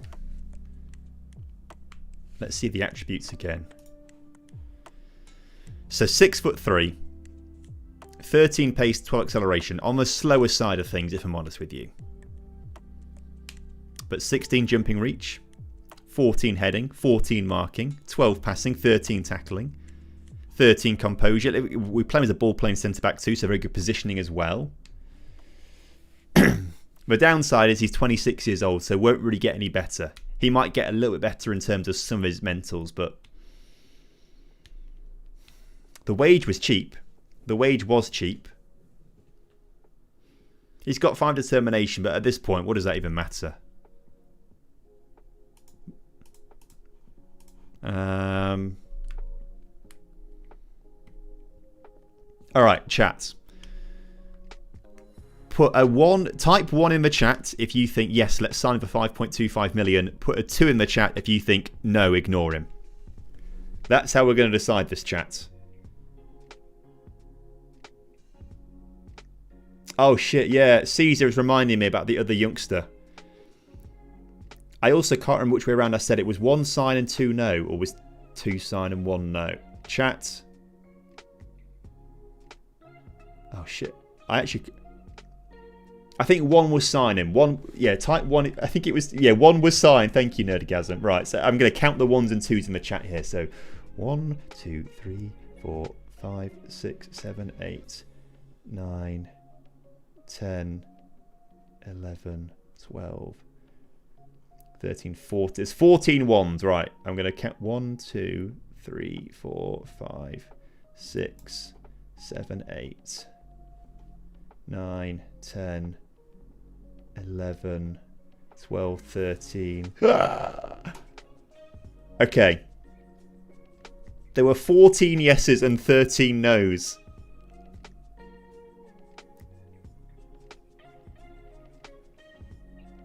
I think I want to do it. I don't think I want to do it, really. I don't think I want to do it, chat. Chat, why are you making me do it? Chat. Right, before we get to... Look, hang on. Let's remember there's this guy as well that we almost signed but then didn't sign because we had an issue with contracts, right? We had an issue with contracts. I don't think you can do polls on YouTube chats, I don't think. Maybe you can. Remember, chat, we had this other guy here as an option. 19-year-old German. Compare him to... what's the guy's bloody name again? This guy.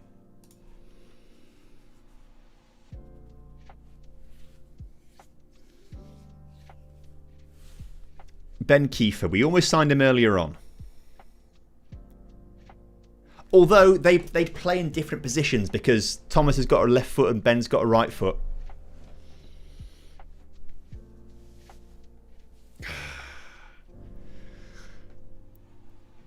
We could just sign them both. Do you want to come? Do you want to like? Can we talk to you again? Do you want to sign? We had £1 million agreed last time. They still say yes to that. Are they going to agree to that? Because we're getting £2.5 million to Ramadan, aren't we? We're getting, and we could also then sell. We could also then sell Ortiz and free up a non-EU spot, couldn't we? Oh, I didn't want to talk to us again yet. Ben, come on, get over yourself. How long ago did we... When was that? Oh, okay, we've got to wait like another week or so. He will sign for... He just needs to get over himself first. Can we talk to his agent about that? Or he's not even got a bloody agent. I can't even talk to a bloody agent about this. He has got an agent. We just can't talk to the agent. Ben. Right.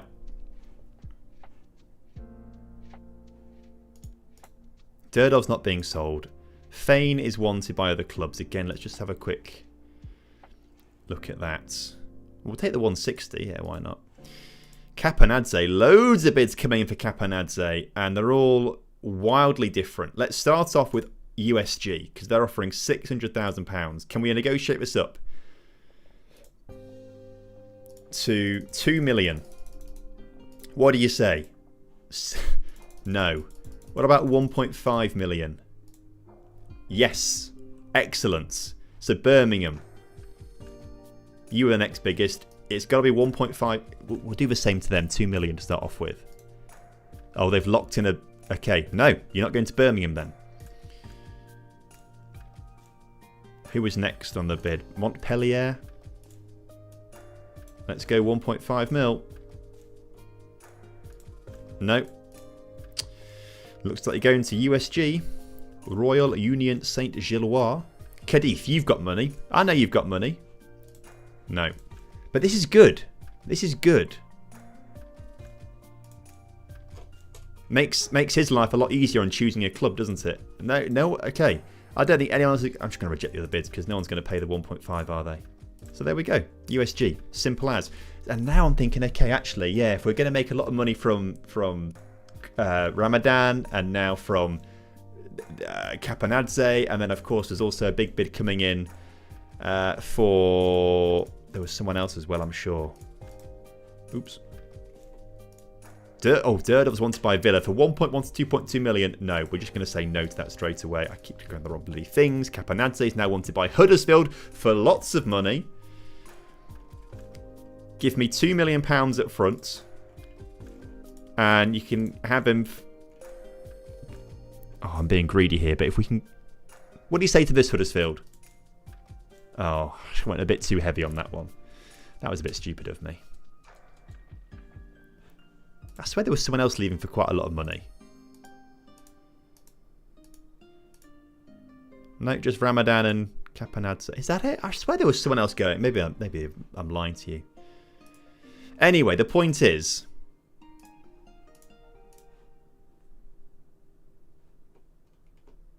Can we come back to this, please, and go 4.5? Oh, it's totally unacceptable. Let's go 4.7, make an offer, and just see what they say to 4.7 million. Durdov now upset that he's not leaving the club to join Aston. And I understand that, Durdov. I understand that. There's not really a whole lot of talking that we can do out of this, really. I'm just going to say they weren't offering enough money. He says 3.6 million. 10 million.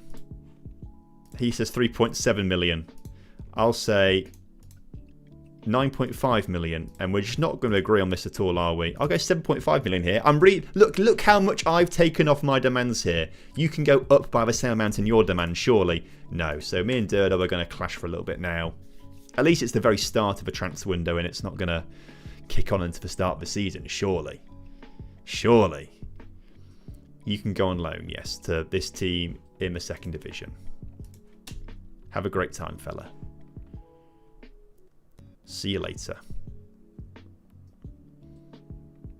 Of course, Zabukovnik as well was wanted, but we didn't want to let him go, did we? Because we'd be lacking in centre mids then. Lods wants to bid. Oh, okay, there's a lot of players now getting a few bids on.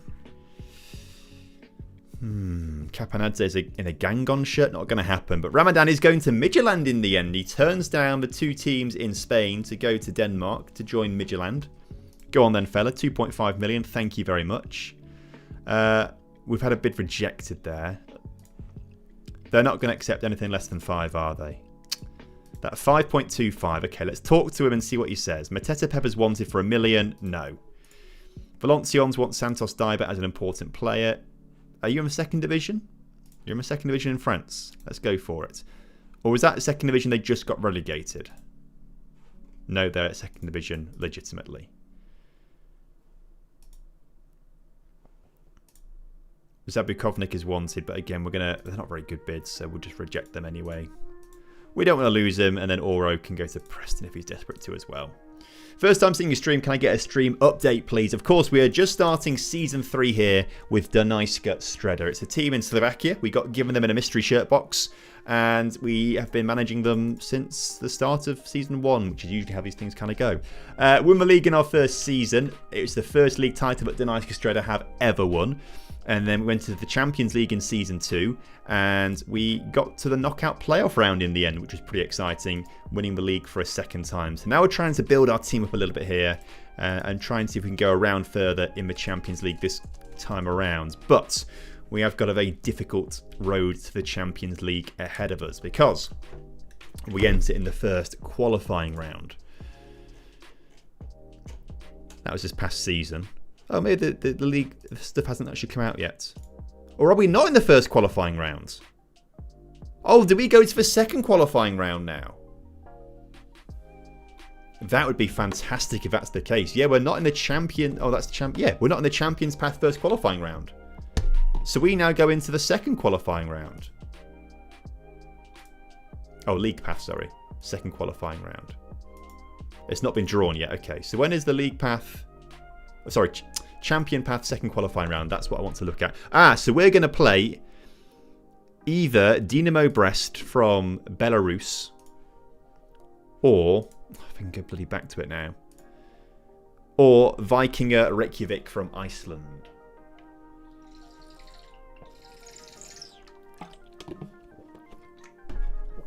Okay, that could be an awful lot harder for us actually, so I'm pretty happy with that kind of draw, to be fair. So they're taking place 6th of July, 7th of July, 13th and 14th. So we've got a little bit of time until we get to that. Shimko's going out on loan. Wonderful stuff. I'm in favour of Brest. I kind of hope we play Brest as well. That'd be quite good fun, wouldn't it? Right, Thomas Nemchik then. The bid has been accepted for 5.25 million. Chat wanted this. It was 14 votes for yes, 13 votes for no on Thomas Nemchik, which is... It's like Brexit all over again. I don't really want to do it, but it's what... I've been given a mandate to do it, and I don't...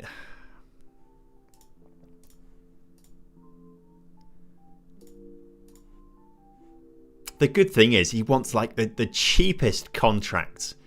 I mean, Alan Abando came in wanting 20 grand a week, and we've ended up giving him 17.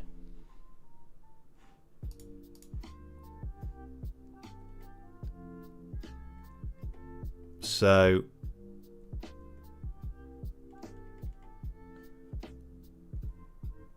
If you do this, fella... Oh, he won't.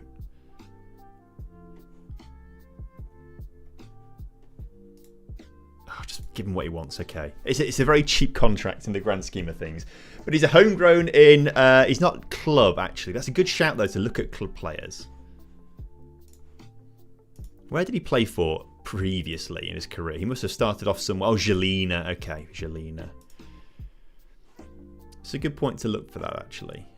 It's this one, isn't it? Add homegrown status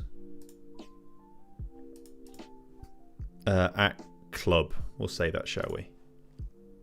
Oh, there's not many. Why does it say filtered Mark Zabukovnik? What are we looking for? I'd like to just clear all of this first. Homegrown status.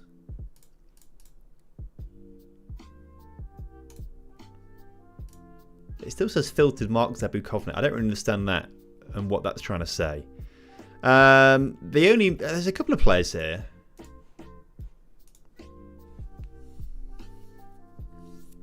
You could be fairly handy. He's just not for sale apparently and is wanted on loan by several clubs. No, we're going to build our own homegrown at-club players.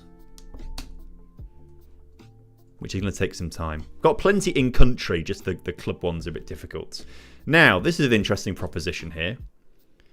Huddersfield want Prekop. Now, how much should we buy Prekop for? Because I would be happy to sell him for the right price, actually. We paid £450,000 for him. 13 goals and 26 starts in the league. He got, I think, 16 in all competitions in 40 games. I would be willing to let him go, but I would want more money than that. He's got a release fee clause of 1.1 million to foreign clubs. That's what we'd have to let him go for. He is a Slovakian player who does help towards the homegrown status in Europe, which is quite handy. Villa now making a bid of 3.2 million for Durdov. Again, we have to reject it. Kryver coming in with 1.6 million pounds for Kapanadze. Can we take it up to 1. What are we selling him for right now? 1.5. If you can go up to 1.5 and do that. Oh, why would you not just say yes? RIP. It's okay. It's okay. I'm happy with the money we're getting so far.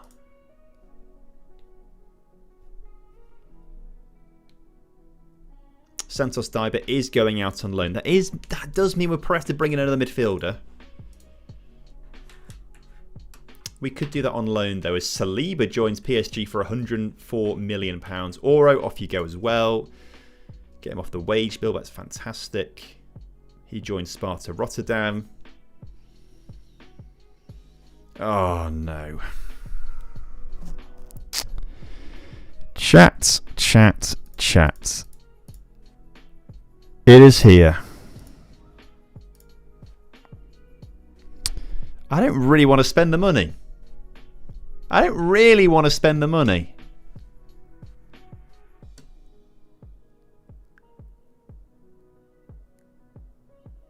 But chat, I have to respect the rules. And I've got to respect the democratic voting of chat.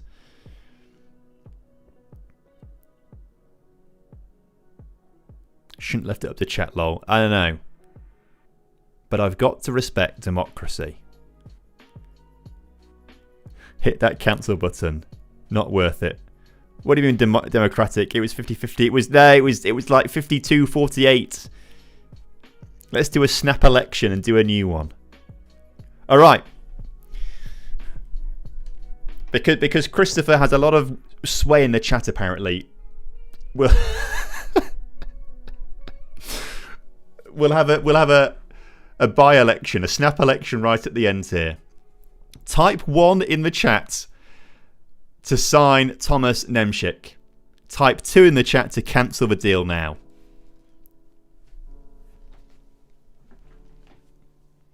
What do you mean he can't even play? He's a very good player for us. He'd be very, very good. Oh, look at all the twos coming out the woodwork now. Look at all the twos coming out the woodwork. You can have a look at him again, yeah. There you go. Oh, it's a whitewash for the twos.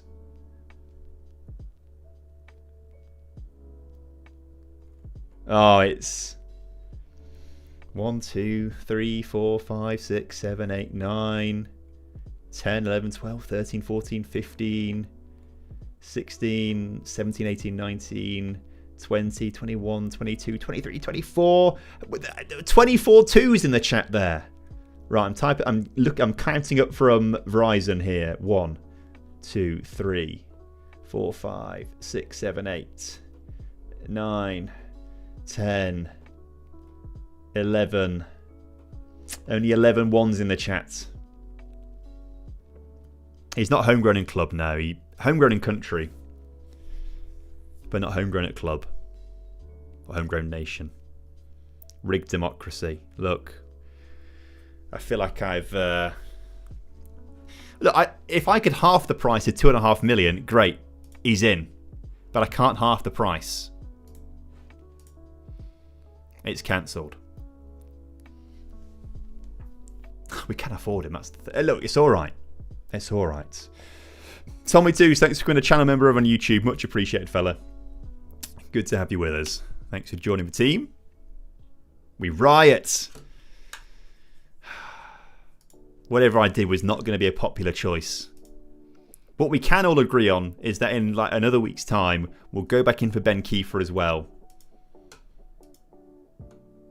And bring the 19-year-old German into the team. Strung the guy along the whole time and didn't even sign him. I feel bad for it. I mean, I do too. I do as well. Zabukovnik. I mean, I'd be open to... Maybe we need to look at centre mids. It's not really a position I was looking at, to be fair, but... recruitment. We need to start looking for maybe... If Zabukovnik does leave... Right. I mean, already I'm being called to by a 5-star potential Brazilian here called Z Lucas. What a name, by the way. Oh, he's valued at a lot of money, though. Would he be worth £5 million? Ethan Mbappe was like 10 million, I think, unfortunately. Z Lucas. Sadly, transfer fee is too much on Z Lucas, I think. Ask agent about availability. Yeah, 6 to 7 million. Unfortunately not on Z Lucas.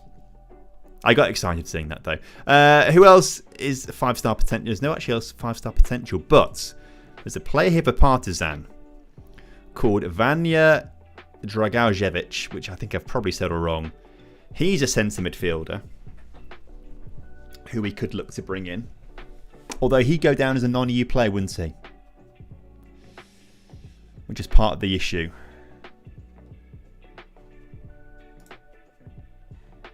Let's just go to nationality. Let's go EU national.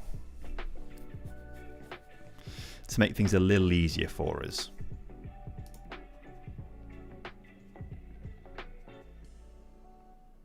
Sorted by current ability as well here. Why not? Oops, wrong way. So Pierre at the top here for St Etienne is top of the list. Left-footed. Thing is,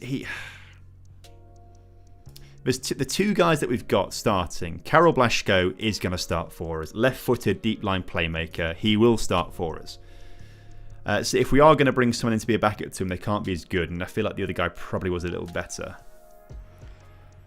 I'm not married to starting Hayovsky. Now, we bought him last season because he had a 1 cap for Slovakia at 20 years old. He's not added to that yet. He's not a bad player. But also, if we're thinking about the Champions League, is he the man to win us the Champions League? Well, no, obviously not. But is he the man to get us further in the Champions League? I don't know. Played 8 times in Europe last season. Got a goal and an assist. He might not be. So maybe we do look to bring in someone like you. The issue is your wage. That's going to be the issue. Do you want to sign for us? On £19,000 or £23,000 a week. That seems a bit too much.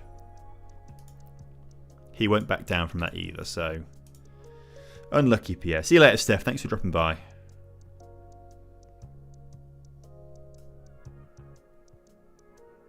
Just looking at the wages down this side as well. Desart is 30 years old.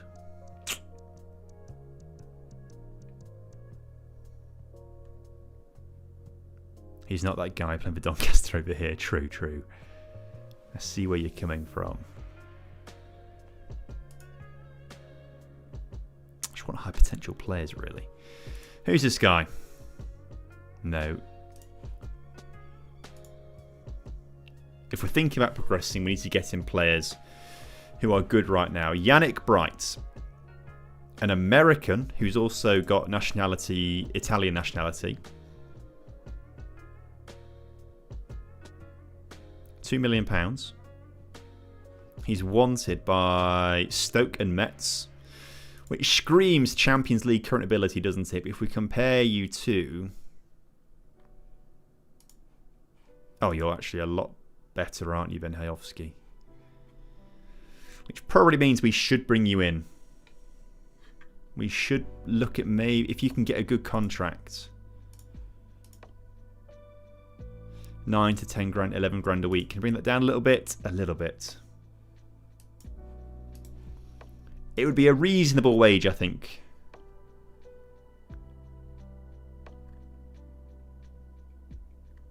A reasonable wage.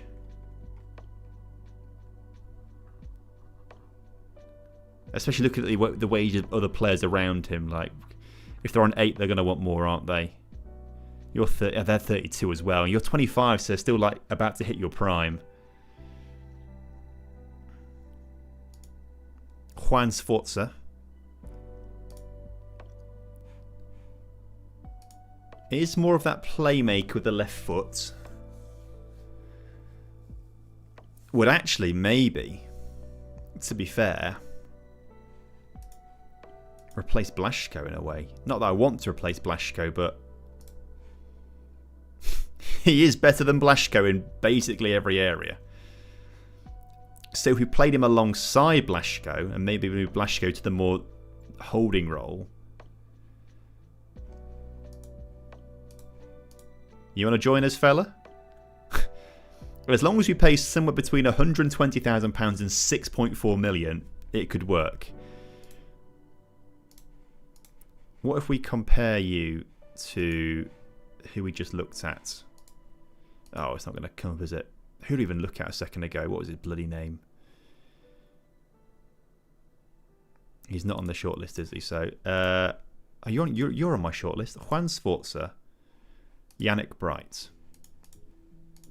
Shortlisted player. Oh, he's not on that bit, is he? Add to shortlist for 3 months. Right. Juan Sforza. Compare. Yannick Bright.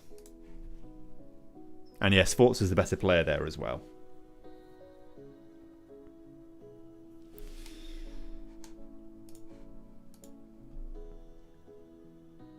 Make an offer. Has he got a release fee clause? No. So let's go $500,000. And they want 1.4. So let's go remove these. Let's just go to 2 million here. 2.7. 2.4. 2.5.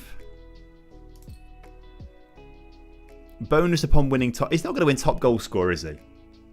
That's not going to happen. It's a risk I'm willing to take on that. Let's accept those demands. And bring... He's like Italian as well, right? Italian, yeah. With a name like Sforza as your surname, that has to be Italian. From Milan. I don't... Maybe I've had Sforza before, but I don't remember signing him at least.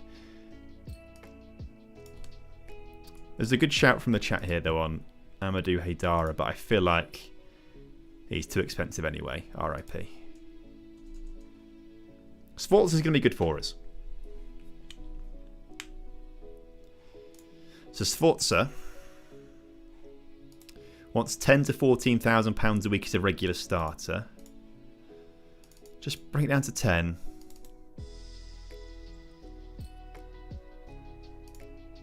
A 4-year deal.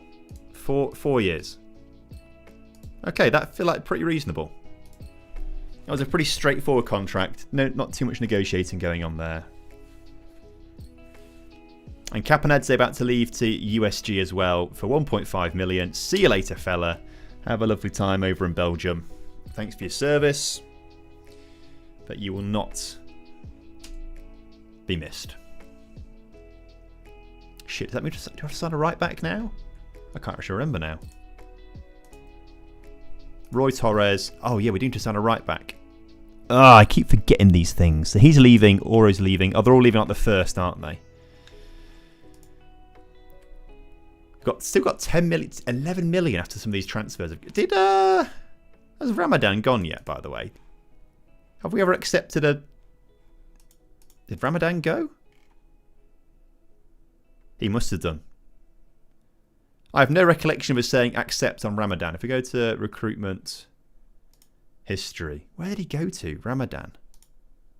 Oh, Midtjylland. I do remember that now. I do remember that. So he's gone to Midtjylland.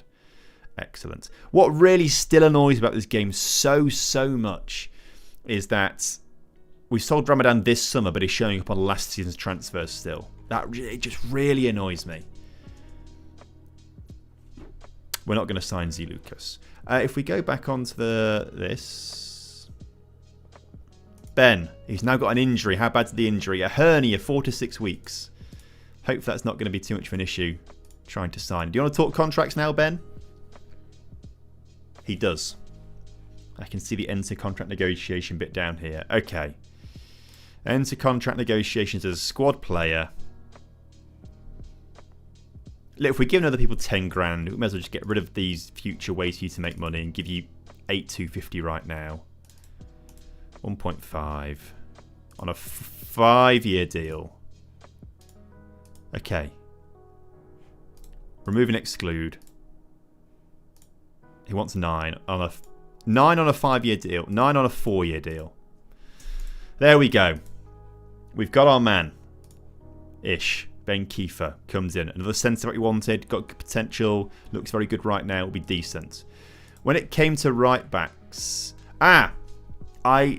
I was about to say the guy we wanted to sign was Leandro Augusto, but he just signed a new contract, hadn't he, at his club in April. Was it April? It was April. He's not going to sign a deal with us right now, is he? At all, in the slightest. It's just not going to work out, is it? How much do they want? They want 700. If we offer $1 million.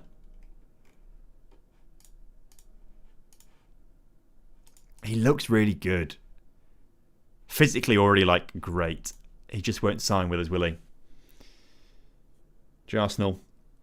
Or James, sorry, winning 5 cups with Arsenal. You love to see it. Yeah, not interested. Just signed his new contract. Loan with a future fee. Let's try that. That's an option. That's an option, actually.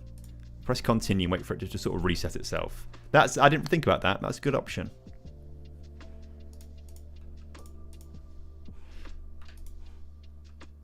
Where is he? Oh, that's the Lucas Leandro. Oh, he's currently on loan at another... How long is he on loan for? His other club? Oh, 14 more days. Okay, we'll come back in 2 weeks' time, make a loan offer for him. But try this guy at Grenoble. I've seen a few people mention him, actually. Only a small reputation boost. We got to the Champions League knockout round this season. We made it through the league phase, and you're telling me we're only getting a small reputation boost.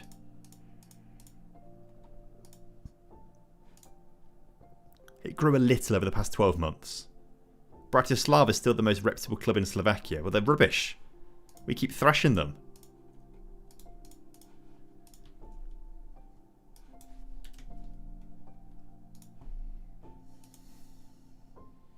Oh, I see why people like him.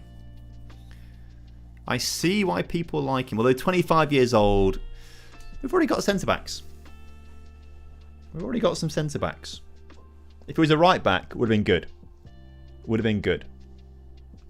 Wow. Okay. We have got a huge super chat that's just come in on YouTube. It's time. By a random East Asian young player that looks good. Just vibes.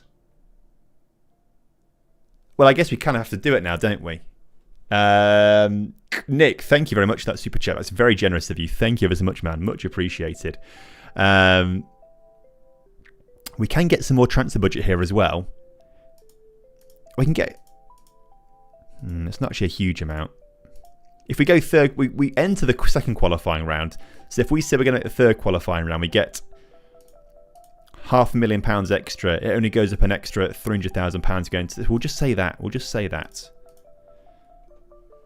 Confirm that. Board want to improve the head of performance analyst position. Oh, we need to do... Maybe staff are going to have loads of contracts expire soon, aren't they? That's something we need to think about as well. Yeah, increase the wages there. Go for it, fellas. Okay. Well, first of all, let's clear all of this. 19, let's go 20 at most. Nationality is regions. East Asian. Who's the most expensive? I like the idea of getting a Japanese player from Brazil in.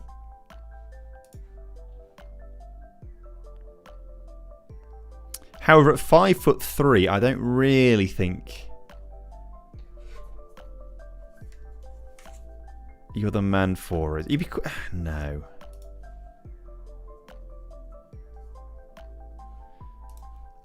Left back at Kashima Antlers. You've got good physical attributes.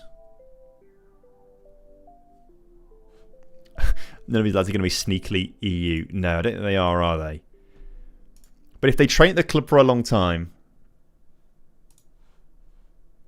maybe they'll do it. Okay, this goalkeeper, you know. This goalkeeper, 14 handling, 14 concentration, positioning 8 a little bit low, but he's only 18 years old. 12 command of area, good agility.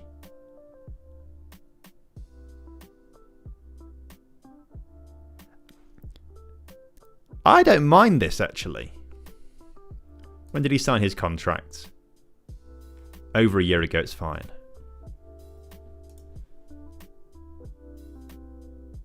I don't mind this.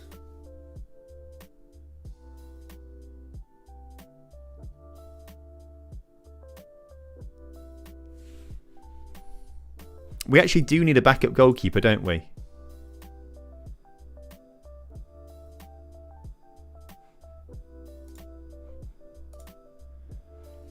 If we compare you with Jan-Christophe Bartels...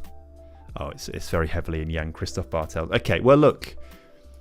We'd send him on loan for a little bit. We'd send him on loan.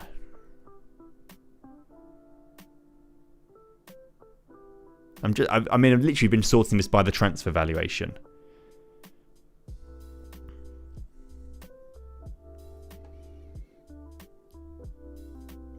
There's only 45 players that have been found here. I don't know why it says filtered Mark Zabukovnik. That really confuses me as to why that's a thing, but... Who's on the biggest wage? You. You're at Augsburg. That kind of makes sense, though. Pisa, Dusseldorf, Fuenlabrada, Real Valladolid.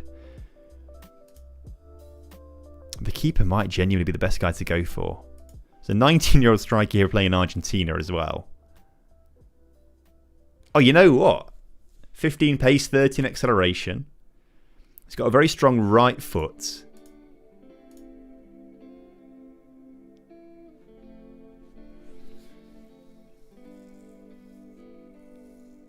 And you'd be cheaper. Those physicals are very good, aren't they, Nick? If we could get him out on loan somewhere and training, that would be quite good.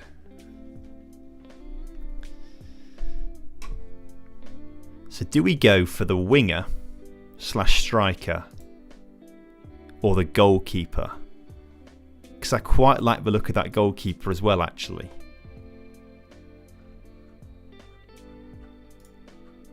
He's already made an appearance for the first team as well. Nick, what do you reckon? Kisho or Tomohiro? Tomohiro Yamaguchi is a good name. He's the Japanese Dan. He's the Japanese Dan James. It's not far off, probably, actually.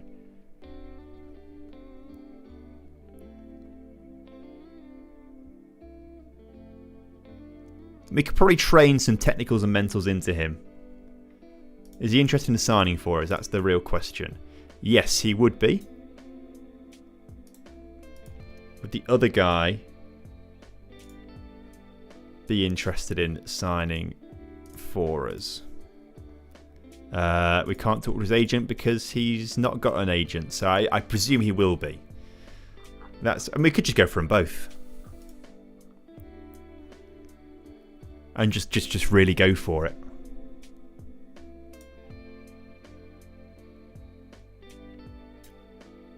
And send them out on loan and just see if they develop a little bit. They'll take £600,000. Okay. I like the Japanese Dan James more. Okay, let's try and go for both of them. I've kind of now just want to take a punt on both these guys and just see how they work out. And they're very easy deals to just do. I should have gone a bit cheaper on them, shouldn't I? Oh well. We're making a little Japanese exclave, enclave. I never know which way around it is, but we're making one here. Enter contract negotiations with a backup player as a goalkeeper. Let's go future. Let's go breakthrough prospect. He wants backup. Okay, well, fair enough, fella. £2,100 a year.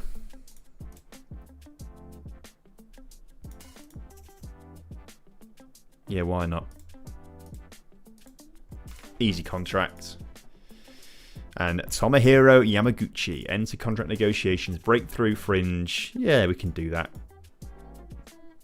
Again, fairly easy contracts to do. They're pretty cheap. So that maybe suggests they're not going to be that good.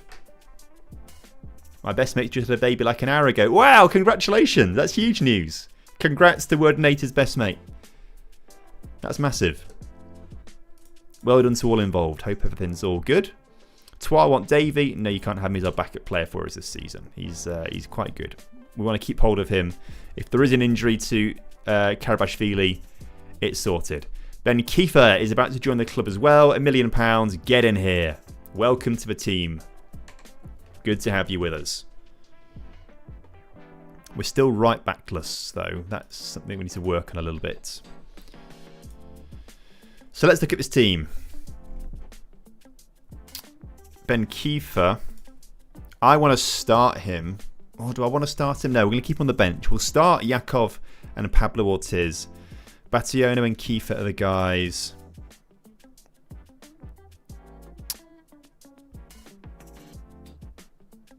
They're the youngsters with a bit of potential on them, so they should probably play a bit, shouldn't they? But let's just save this team selection as team 1 for now as well. Sub 9, that is striker left. So attacking midfielder through the middle. Okay.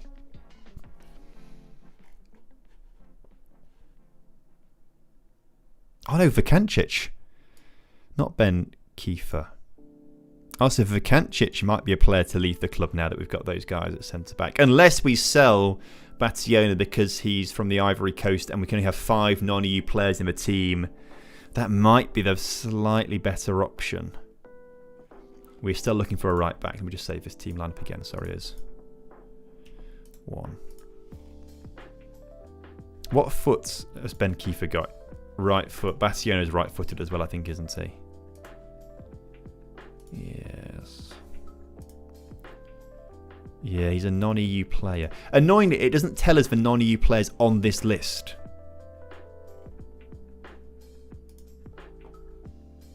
So we have to keep scrolling through here. So Diouf is 1. Bationo's another.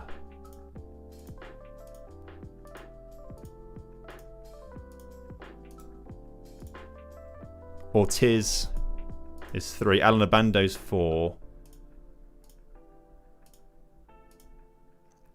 Saba Karabashvili's a 5th. Kapanadze is leaving.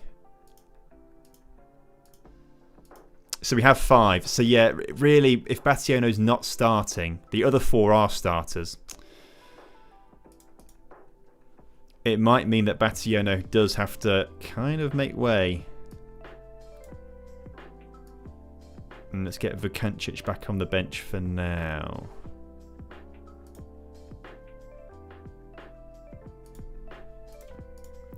Which is a bit of a shame, actually, because he is a good young player. Although his pace and his physicals aren't very good. He might be very good at marking and heading. But when he's got to mark Mbappe, he won't be able to catch up with him. What a career, by the way. Plays for the Ivory Coast, but starts his career in Armenia, then goes to Slovakia.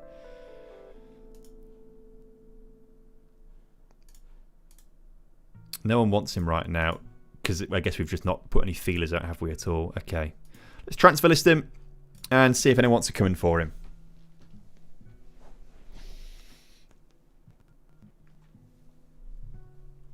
So maybe Bationo isn't the man for us anymore, which is quite sad, really. 1st of July tomorrow, so loads of players leaving the club. We have one guy joining in a guy called Fashko. I can't remember what position he plays or anything like that. But, all these contracts of staff members. Oh, crap. They're all on month-to-month deals right now. That's fine. I can sort that out at some point. I don't want to think about it right now. Oh, dearie me, Tommy. That was not a good idea. We should have given a bit more thought to staff members. Sforza set to sign for us. That's the midfielder coming in. The Argentine midfielder with Italian nationality. So Juan Sforza is a deep line playmaker. That's what he does best.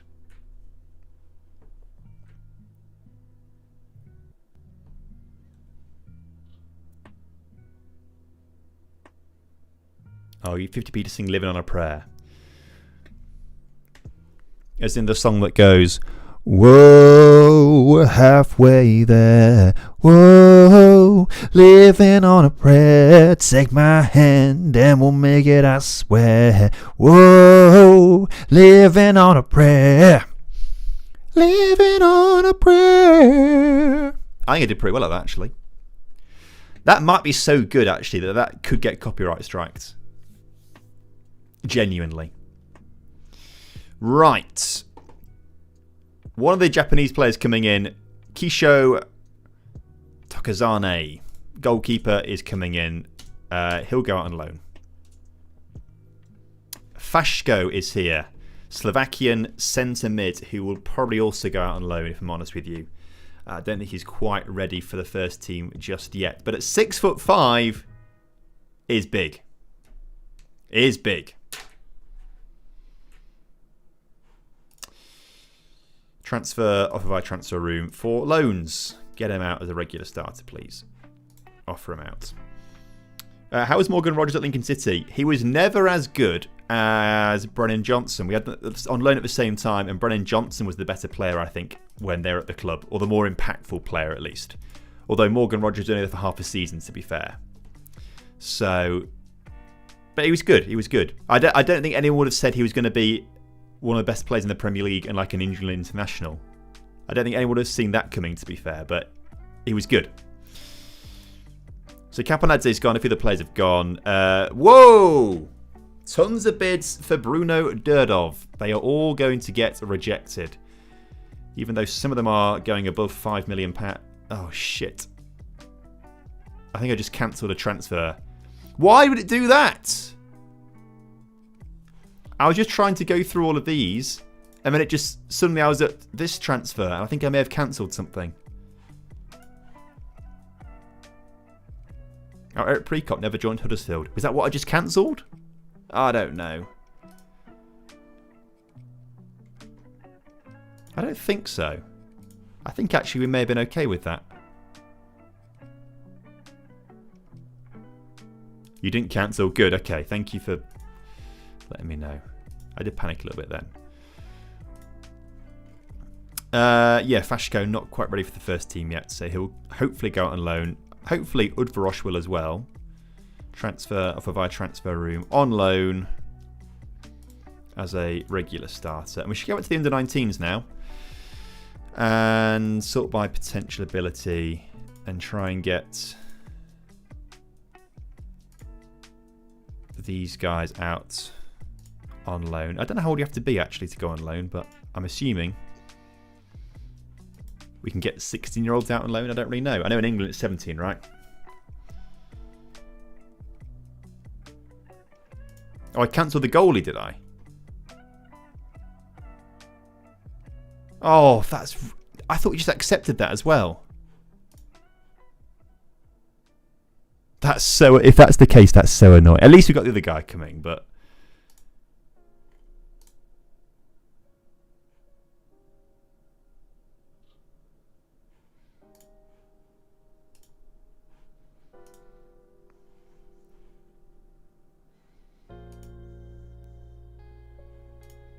Sforza Fashko. Oh, we did as well, didn't we? It was the goalkeeper. It's been cancelled. That's so bullshit.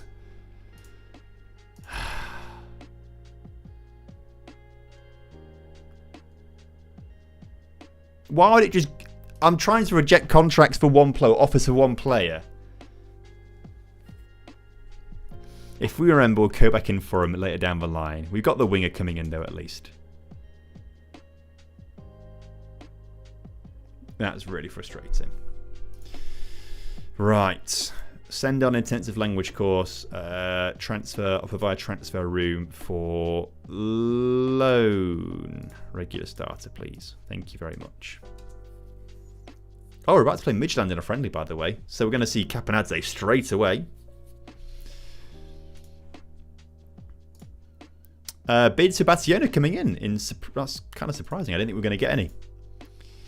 How high can we go? He's valued at £850,000 and you're offering me 275. FC Noah. Is that a loan? No, it's no selling team wage contribution of 230 quid. It's not quite what we would have wanted there. Ask agent about market interest. 240 to £500,000. So we're not going to get the bids that we really want there. Intermediaries saying they can't really get anything more than 300. Okay, we're going to have to sell him at a bit of a loss. Well, a bit of a loss actually. I think they said we paid £500,000 for him, right? Bids for Mateta Pepper are going to be rejected. Blaszko is wanted by Benfica for £52,000. What are you on about? Reject all those bids. We'll ignore those for now. We'll come back in a second. Blaszko keen to discuss his future. I'd let you go, fella, if someone offered like £5 million for you, but they're not offering £5 million. Not enough money. How much do you think you're worth? He says 1.4. That's way better than what other clubs think you're worth. 5. 5. 5. We were never going to agree on that, were we? So that's fine. That's fine.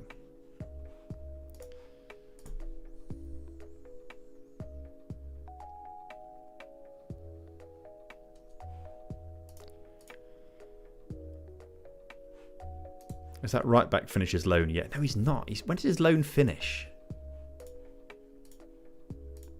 8 days, okay. On the 10th, we'll go and look again at right backs and see Wagwan. Hull City want Zabukovnik? No. Roma want Durdov for £4 million? No. Blaszko, $500,000 with a buyback price of 16 million? No. Other clubs now want oh my word, a lot of clubs want Battiona. So Omonoya, there's loads of loans here. The loan to buys just don't really... I'm very careful clicking on this now. Loan to buys, no. They won't go. $500,000 is probably the best we can do here.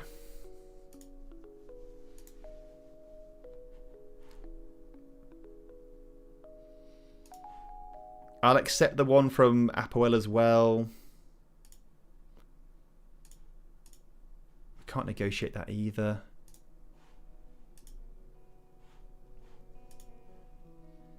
Can you go 500k? No.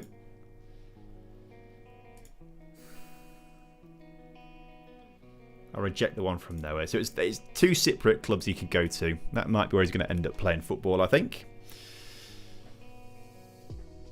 And now here come through a few loan offers as well. Udvarosh is not wanted by anyone, though. So you're wanted by clubs in the 2nd division. Important, regular. You are second division, right? Yeah. Kovac just wanted that second division. Yeah, first choice. Goalkeeper. Squad player in Hungary there. We can't actually negotiate on that, so I'm going to say no. I'd rather him not play as a squad player. I want him playing first team football, and loads of the players aren't wanted on loan. I don't understand why. They just don't want to go out on loan. Just got promoted to the championship with Bury. The board haven't backed me. Resign or stay and keep the project going. That's a tough one. Chat, what do we think on that one? Help Robert out in the chats. Has it always been a one club thing?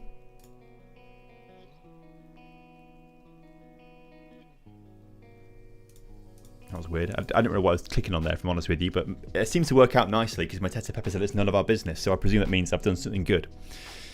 Yeah, have you been with Bury since the start, or have you been at multiple different clubs? Because it's much easier to say move on if it's been like a multi-club save. Know your worth. Oh, Hull are coming in here. A few other clubs coming for Battione. That was nice. We can't negotiate on it, but we'll accept the $500,000. And a few loans here back to Japan by the looks of things. So we'll say yes to both of these. What division are they? Second division.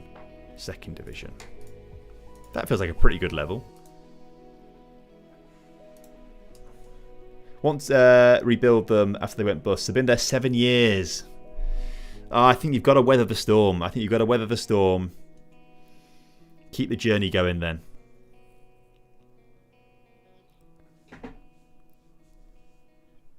Build through the troubles and the strife. Cardiff wants our goalkeeper. You can't have him. Roma make a Mateta. They've tried. Roma have bid a few times for Mateta Pepper, but we've never said yes. Oh, bids are getting up for Durdov as well. Towards £6 million now. We're not going to let them go.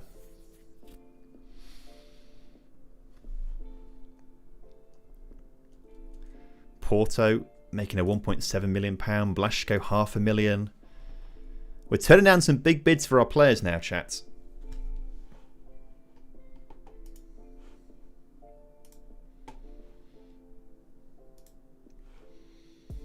Now Augusto comes back from loan on the 10th. That's the next thing I want to do, really. I think it's right back to the only sort of area that we're looking in right now.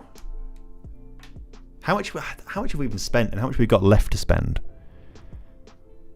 God, always bids, loads. Bergamo, Lodz, offers for Durdov. Leave my players alone. I've had enough of it. Fiorentina for Mateta Pepper, Troyes for Durdov. Right, you're out on loan. Good. Let's see what bids are coming in here. I don't know why we're being told about you. Oh, we get the solidarity payment. Okay, that's why we're being told about you.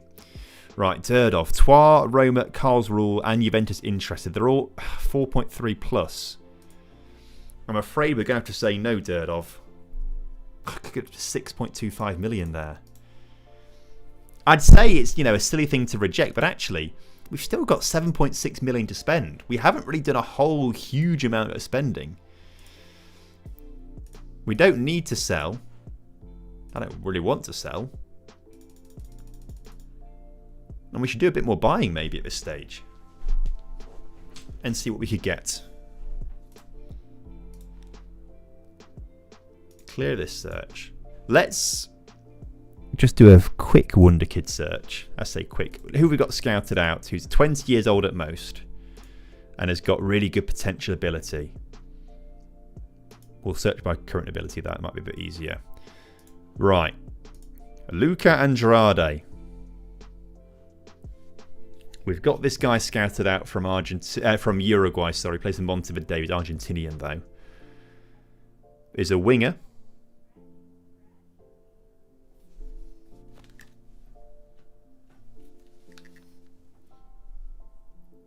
I feel like I heard some stressful stuff with the dog downstairs, but I think Laura's doing some training with Elsie.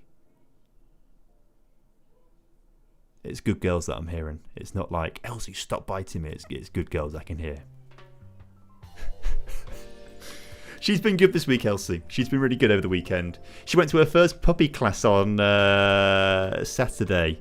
We took her to a puppy class, which went pretty well, I think. It was just very basic stuff in this first week kind of thing.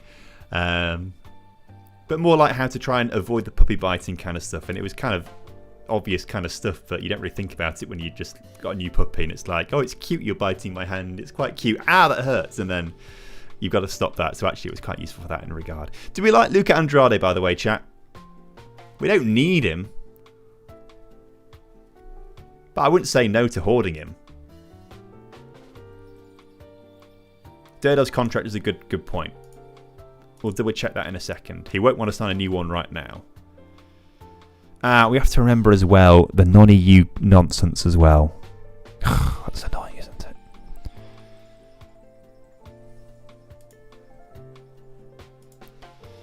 We could ruin Barcelona and Ecuador again with signing another one of their strikers. Pablo Calais. He actually looks really quite good.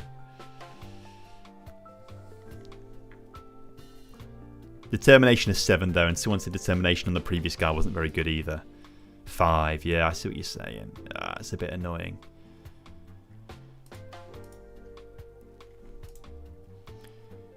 Durdov's he's got 2030 his contract expires, so it's quite a while yet.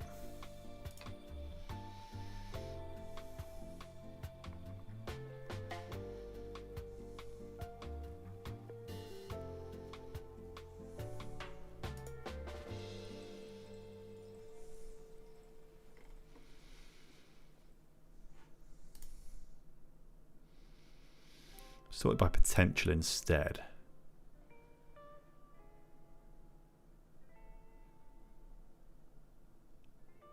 The game is like desperate for you to sign Jakub Pirra as well, because they just keep saying he's amazing. I don't think he really is that good, but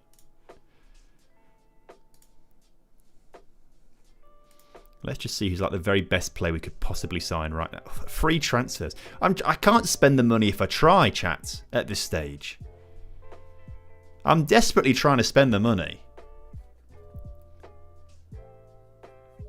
And I can't. You're Ivorian. Also French as well and Portuguese by looks of things. So you would count as a non-EU player. No, sorry, you count as an EU player, sorry. Where are you weakest? You'd say right back, probably. Centre mid a little bit, but of course we've just signed Sforza, so actually Sforza comes in and replaces Santos Diber on the bench and then comes in there. So actually midfield is very strong. Attacking midfield, our attack's just so good. We could do with another backup on the attack. Ilko's on the right, El Kandusi on the left. We could do better than Ilko. We could do better than both of them as backups, to be fair, but again, they're backups. They're very happy to be backups. We don't want to upset the balance of things too much. A player through the middle and a right back is what we need. Attacking midfielder through the middle. But again, we don't want to break the bank here on anyone. Because we've got Santos... we've got Mateta Pepe playing there. He's our first choice. Do you prefer FM24 or 26? They are quite different. That's the thing, really, in the grand scheme of things. There's a lot of areas of 26 that I prefer. I prefer the FM26 tactics. I think it's a way better tactical game. I think the match engine plays nicer and looks nicer. That's quite nice. But then there are a few features missing that, you know, it's quite annoying kind of thing. I think the user interface is prettier in terms of how it looks. It's just clunkier to get around and navigate around some things. There's pros and cons. I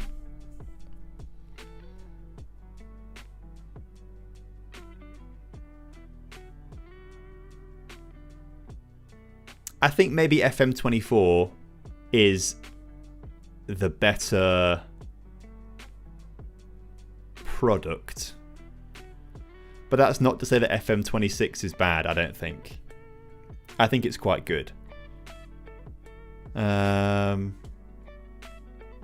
it's obviously the way they're going, directionally wise. So I think it will change a lot for 27, but not fundamentally. I don't know. It'll be interesting to see what they do with 27 after all the feedback, really, if I'm honest with you. My real answer is I don't think you can go wrong with either, really. It just depends on how adaptable you are, I guess, because it is quite a different way of navigating and playing the game and things like that. And maybe there's things that you quite enjoy in FM24 that might be missing from this potentially, but you know, I don't think you can go wrong, really. One good way to maybe do it is get like a month of Xbox Game Pass or something like that, because you can get 24 FM26 on Game Pass of PC, I'm pretty sure. Double check that, but then you're just paying like a few quid for a month trial essentially, and then play as many other games as you want on Game Pass kind of thing. So that might be worth trying out if you want to test the waters a little bit potentially, is my opinion on that. The Shaquille Van Persie, by the way, is a good shout. I feel like he wouldn't sign for us though, especially not he's going to cost us 50 million. Is yeah, R.I.P. No Shaquille Van Persie.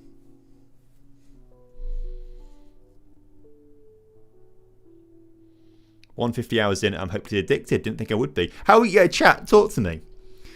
Now it's been like ages since it came out. There's been a few updates. I think there's another update coming soon as well, that are going to make a few changes to the game and change things around, obviously. Reject this bit from Mateta Pepper, by the way. Blashko, reject that bit as well. How many of you are...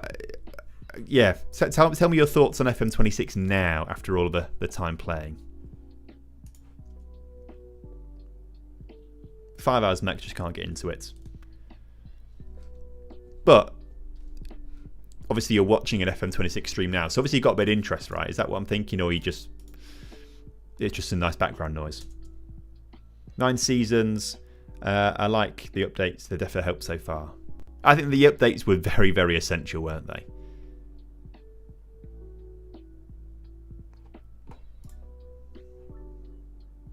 Watching for you, not FM26. I like your saves. Oh, that's very kind of you. Thank you, man. I appreciate that. That's nice to hear, actually. That's quite nice. Good to know that I'm doing a good job.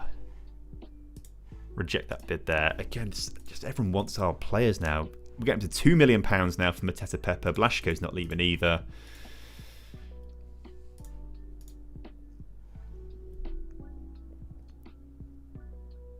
UI feels too much for taking it first, whilst I'm being so used to FM24s. It is a big change, but it's the way they're going, so I guess it kind of is the way to do it. And there are skins being made now. Like, we're using a skin right now, which is very close to like the default kind of skin, but it just changes a few things that were a little bit annoying beforehand in the skin. So that's quite handy. They're a bit more...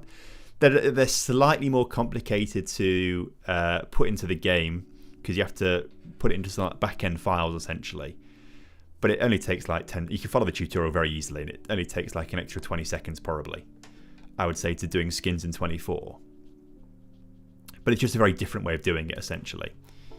But like, so this skin changes the portal screen, for example, to show a full league table as opposed to just like a very tiny little bit, to be fair. And stuff like that. And if you go to squad and we go to loans, this skin shows much bigger tiles rather than the little tile it had beforehand, kind of thing. So it's just nice quality, really, in that sort of way, this skin. 403 hours, 30-31 season, 3rd club promotion for Bristol City, Serie A for Fiorentina, our 1st season at Newcastle. So Phoenix are quite enjoying it then. Ah, yes, Augusto should be available now. Thank you for the reminder on that. We're at the 12th, aren't we? Jeez, Roma, again, just low balling on Blashko. Fiorentina want Mateta Pepper for 2.1 million. You can go on loan. You're not for sale. Are you also... We need to probably make sure he's not for loan as well, actually, the goalkeeper. He's not, he's just wanted on transfer. Okay, that's fine. Right. Oh, you're available on a free transfer now. I was kind of into trying to get you into the club for a while. I will have you on a free transfer. He's Ghanaian. Eligibilities, I don't think he's got... He's not got second nationality of Spain. Or any other nations. So that would be a little bit annoying, actually. Especially because the guy we want to bring in, Leandro Augusto, is listed for loan here. If we get him in on loan, no wage contribution, important player, right back as a wing back.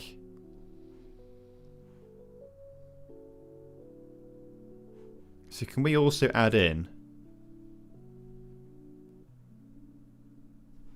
Where is it? Optional. How do I add in? Loan clauses. Oh, loan to buy fee. There we go. And if we go for an optional future fee of £1 million, then 1.3. 1.1. Okay, 1.3 it is then. We've got Karabashvili, don't you worry. He's already in the team. We've been busy. He's already here. Enjoying the videos from Czechia. Hello, mate. Good to see you. Welcome in. My editor is from Czechia. Got a nice connection there. I was asking him earlier because I've been watching a lot of the Winter Olympics. I was like, there is no... I didn't realise there were mountains in Czechia because there's so many people competing at the Winter Olympics from Czechia. And he's like, there's no mountains. We just love ice hockey and things like that. So... Has anyone been watching the Winter Olympics, by the way? I've kind of been addicted to it. I love the Olympics, summer and winter. It's just so much fun.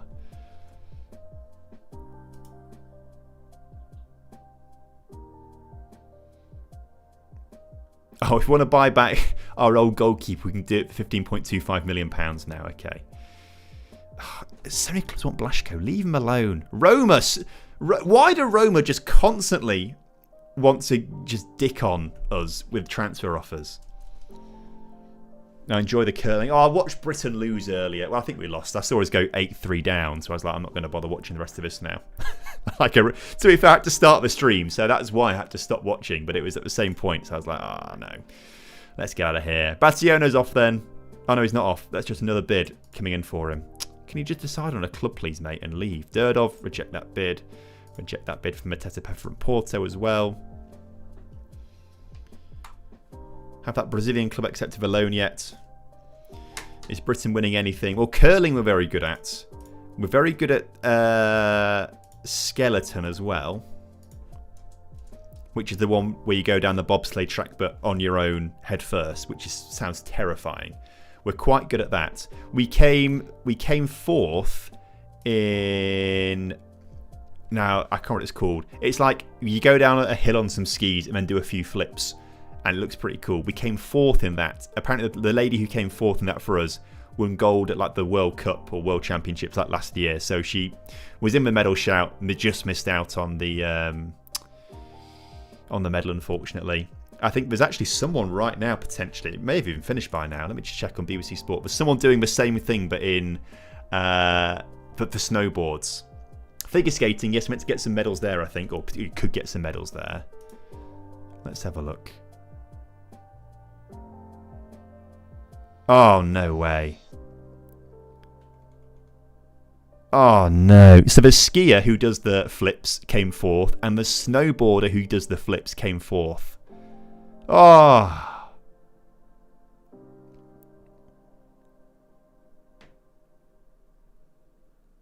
Also crazy. They're like 19 years old doing it as well. 21 and 19. That's mental. That must be absolutely heartbreaking as well. So 2 fourth places there. And it's something like I've not really read the article too much here on the snowboarder, but the skier missed out on 0.41 points on a medal, which just seems... it's tough. GB figure skaters dancing now. Laura quite likes the figure skating, to be fair. Oh, it must absolutely ruin your knees. Yeah, completely agree with you on that. Completely agree with you on that, yeah. I agree, we have no right to be challenging for medals here at all, but we do. Yeah, that's tough. So yeah, apparently skeleton. We're sort of favourites to get some medals in the skeleton as well. But yeah, tough day for those two. R.I.P. Back into this though. Is it called freestyle ski? It's something like that, or ski style, something like that. Maybe I think it may be called. Yeah, the skier who he ruptured her ACL like last week and then went for it again and then had a big crash and fractured her leg. She's like 41 as well. It's not like it was like, I guess it's her last chance maybe. So she was like, I've got to do it for my last chance. That's crazy. How can footballers be out for a year and she gets back on her skis a week later? That's crazy. We're also playing Dynamo Brest from Belarus in the Champions League. So that's going to be, wow, next week.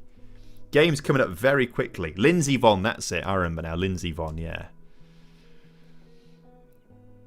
Yeah, that's just mental, isn't it? How you can ski along with a ruptured ACL at that high level. I know what I've seen is like people were saying that the ACL had no impact on her crash, and maybe it didn't. I failed to see how it didn't. It must have had some sort of psychological thing at least, you'd imagine. I don't know. We've got 3 gold medals so far, but don't think we'll have as good Olympics as the last one. But would be nice if we could still win the total standings for a 4th time in a row in the Winter Olympics. Let me look at the medals table. Are you Norway or Switzerland? Must be Norway, right? Norway must win it all the time. It is fun, the Winter Olympics. You know what is mad to me? Laura and I were watching the opening ceremony. Tell me how Saudi Arabia are competing. Saudi Arabia and UAE are competing as well. That seems wild to me. I think Iran are competing as well. Jamaica aren't the only one with a bobsleigh team. You've got Trinidad and Tobago with a bobsleigh team as well. That seems... How do these Caribbean teams get the bobsleigh teams? That's what's really interesting to me. The biathlon's really fun. I watched the biathlon over the weekend as well. That's really... I don't really understand it, the biathlon. As we've now got to... Okay. We need to focus up now, actually. Oh, Iran does have mountains, to be fair. Yeah, that's a good point, actually. It's not just desert. I do agree. One of the Trinidad guys is from Yorkshire. Amazing. How's he got nationality? Right, we need to focus up here on this Champions League registration because we kind of got it wrong last season. And it didn't quite go to plan. So let's just ask the assistant to pick right now. So Mateta Pepper, Blaszko, Udbrosh do not need to be registered. That's fine. We need 2 goalkeepers registered apparently. So I guess Jan-Christoph Bartels has to be in there. But then we have to get rid of someone else because of the homegrown at club rules. Oh, I hate this shit. Right. Who is not registered? It's literally Blaszko, Udvarosh and Mateta Pepper because they are under 21s. They're also the homegrown at club players as well, but oh well. Who are you? Who are you? Why are you registered in the team? Right, we have to read all these names, and if we don't know them, clear off. I know you, I know you, I know you, I know you. Fashko, if I get rid of him, you're not going to play many games for us. Zabukovnik and Vukancic. I guess they're both here. I think we get rid of one of them. Oh, Bationa's going to leave the club, isn't he? So you get out of here too.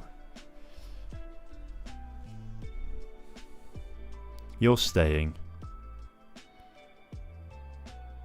Okay. We'll do that for now, I think. Let me just...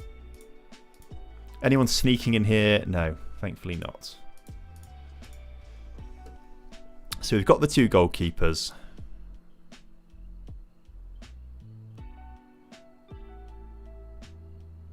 Vukancic, Zabukovnik. Yeah, okay. Let's confirm that then. That should be fine. That should be okay. Cool Runnings is good fun. Yeah, it's a good film. And Lindsey Vonn, yes, very, very, very tough. Maybe too tough for her own good, potentially. My friend ripped his ACL, said he can walk without it, but after the reconstruction, different story. What does it actually do, an ACL, then? What does it actually do? We're also getting the Brazilian fullback in Leandro Augusto on loan with an option to buy of 1.3 million down the line, which actually is probably quite sensible. Let's do that. Leandro Augusto, welcome to the club. So that's a right back coming in. Although he now can't get registered for the Champions League because we've missed that. So that's a little bit frustrating. He might not actually... that might mean he misses out on registration until the actual league phase as well. ACL tells the brain what and where the knee is. Oh, okay, what it's doing and holding it together. Okay, that does sound quite important then, actually. That does sound quite important. Roy Torres, welcome to the club. There we go. It's not asked us to do a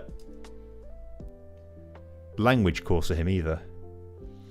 What the foreign registration rules looking like in Slovakia. So I'm not quite sure how real it actually is, because there were some conflicting reports when we first started the save. But in Football Manager, at least, we cannot have more than 5 non-EU players in the matchday squad.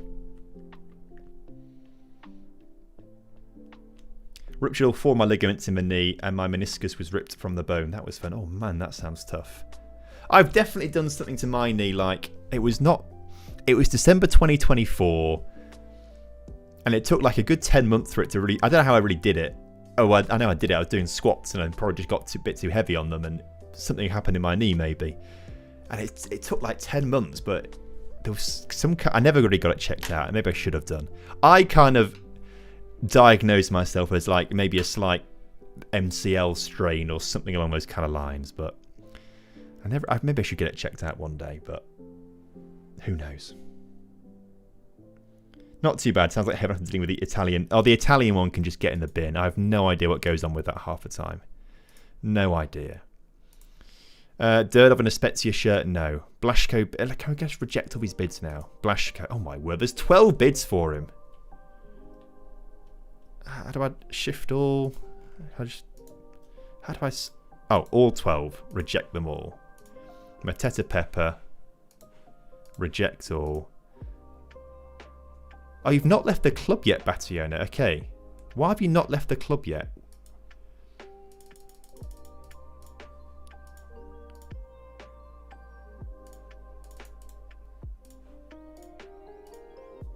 We'll go to OB then, maybe, potentially.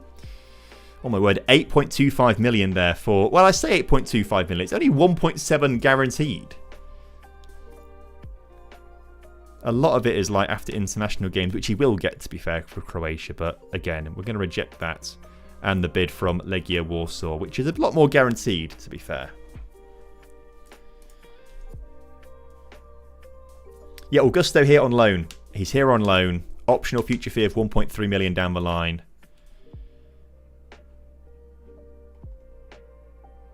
And we are rejecting tons of bids.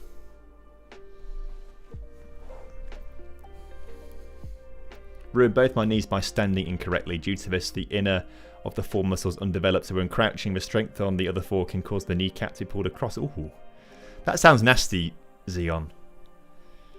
Knees are weird, aren't they? Knees are really weird. They look weird. They function quite well, actually, don't they, I suppose, really, in the grand scheme of things. What are we talking about, knees? Leandro, there you go. He's got a loan target. What's his loan target? A 7.0 rating. Who knows what that's going to get him. So who else is in the team then? We've got our... Oh, we need another attacking midfielder. I keep forgetting about that. Udvarosh could get there. I want these two to go out on loan, really. Transfer. Offer on loan. Go on, fellas. Get out of here. And under 19s. Again, there's not a whole lot of them out on loan yet. Horniak. Maybe they can't go out on loan because they're 16. That might be. Yeah, that might be it. I want David Kovac out on loan, though. On loan as a regular starter. Good. As a Slovakian, I'm interested to hear more about the lore of your save. Why do you choose to do the save in Slovakia? Because in a mystery box, we received this Donetsk Strader shirt, and that's literally it. That's the reason why. That's the reason why we picked it based off the mystery box, and now we are with it, with them. So at the start of season 3 right now, we're just making transfers at the moment. We need to change captains though, don't we? Review the captaincy, because Jan-Christoph Bartels is not going to be playing many games for us. Sforza could be a good vice captain, actually. Durdov, Vakancic, Amara Diouf. I'd be tempted to make Amara Diouf the captain, actually. YOLO.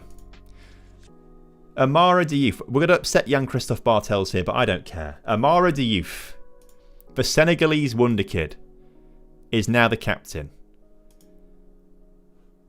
As for the vice captain, we'll make it Sforza, because he's got good leadership and teamwork. Acknowledge and move on. Confirm. So how upset are the other players around here now? Oh, God, can you just leave Karol Blaszko alone? Jeez. 19-year-old captain. He'll be fine. He'll do a great job. He'll do a great job. Okay. Attacking midfielders through the middle. We need someone to come in as backup here for Mateta. In fact, did we get... Saying that, David Kovac, if you don't go out on loan, I'll promote you, and you can be the backup.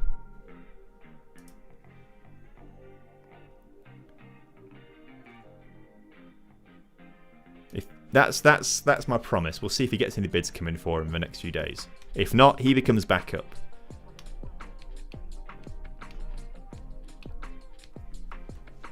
Do you still find anything with the company that makes shirts for obscure teams? Do I still do anything with Sangalo? No, not at the moment. They're a really good company, though. Just because I don't do anything with them at the moment doesn't mean not to go and sort them out and go and check out the website. They have some really cool stuff all the time. I really rate them as a company. I think they're really cool. The mission behind everything as well. I'm just seeing if they've got any new ones that have come out recently. Oh, they've got a new Tuapapa Maranga shirt. Oh, this is actually really cool. If we go to here. No, don't do anything with them anymore. But that's a really cool looking shirt that they've got there. That must be the new season. Because I got that one before, which must have been last season's. And then they've worked with them again. That's a really cool looking shirt. That's sick, actually. That's the back of it as well.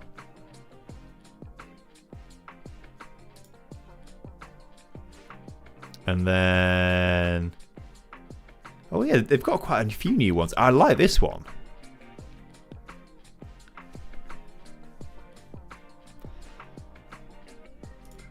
I quite like the away shirt as well, actually, on that one. From Curacao, this team.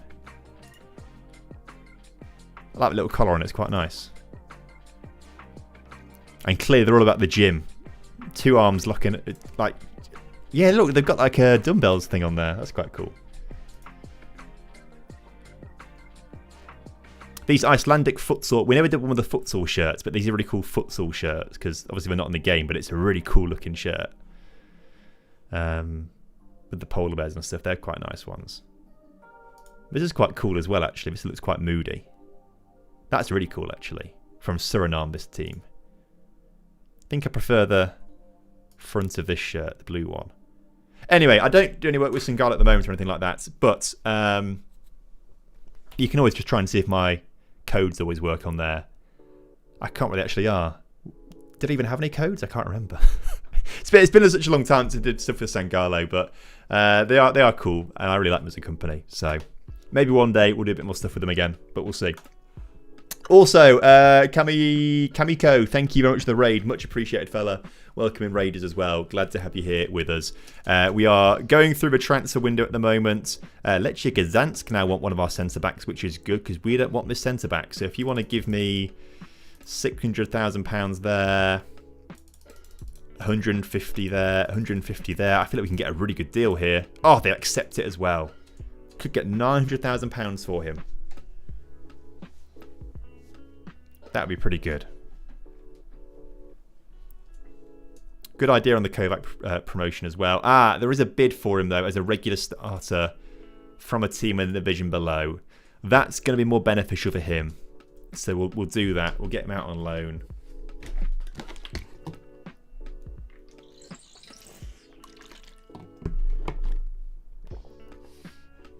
Which means we will have to try and sign an attacking midfielder. Right. Let me just make sure I've got this lineup saved. Unfortunately, we cannot start Leandro Augusto because he signed after we registered our Champions League squad. So, Roy Torres is going to have to start at right back, which is fine. And then we'll get Fashko and Udvarosh onto the bench. Oh, we can't get Fashko because he's not registered. Okay.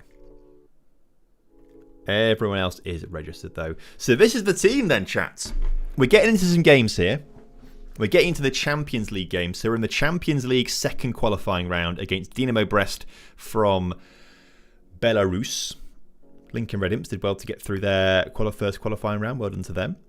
So let's reevaluate before we get into this game what's happened in the transfer window. So if we go to recruit, we've still got 6.8 million to spend if we want to, which is pretty mad.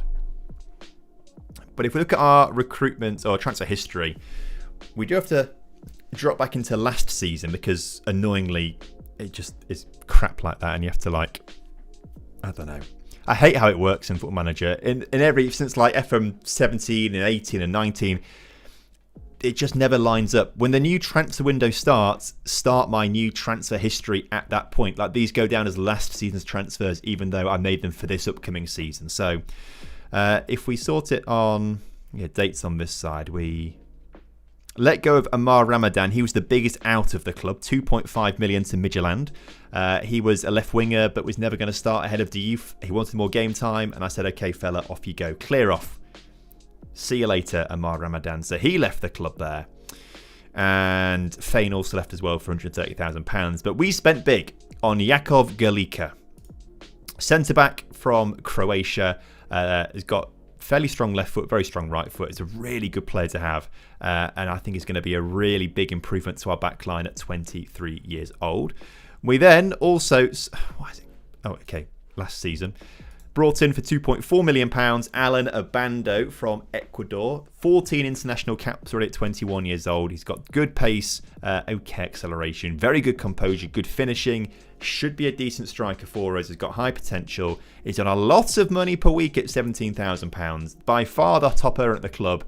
Let's hope he lives up to that kind of money. And then we also signed for £1 million another centre-back in Ben Kiefer. He will play a lot of games for. He's 19 years old, will improve quite a bit. So we'll get him playing plenty of matches to improve as a player as well. Moving into this season, £2.5 million, we signed Juan Sforza. He's a centre midfielder, left foot on him. Will start as our deep line playmaker in the CDM position, and I think looks really quite good with 14 vision, 14 technique, 14 passing, 14 first touch. I think will be a really decent player for us in that kind of area. 14 teamwork as well. Fashko is a youngster that's going to be with us for a little while. He's hopefully going to go out on loan. Same with Yamaguchi, will hopefully go out on loan. Apparently we signed him from Denise Castreda. He's gone out on loan somewhere. I don't know why it says that there. That's weird. And then we've just got in on loan as well, Leandro Augusto. He will play a lot of games for us this season. 18-year-old Brazilian right back. We've got an option to buy him for 1.3 million as well. Maybe a couple other attacking midfielders to join the club as well. That's an area that we're looking to strengthen.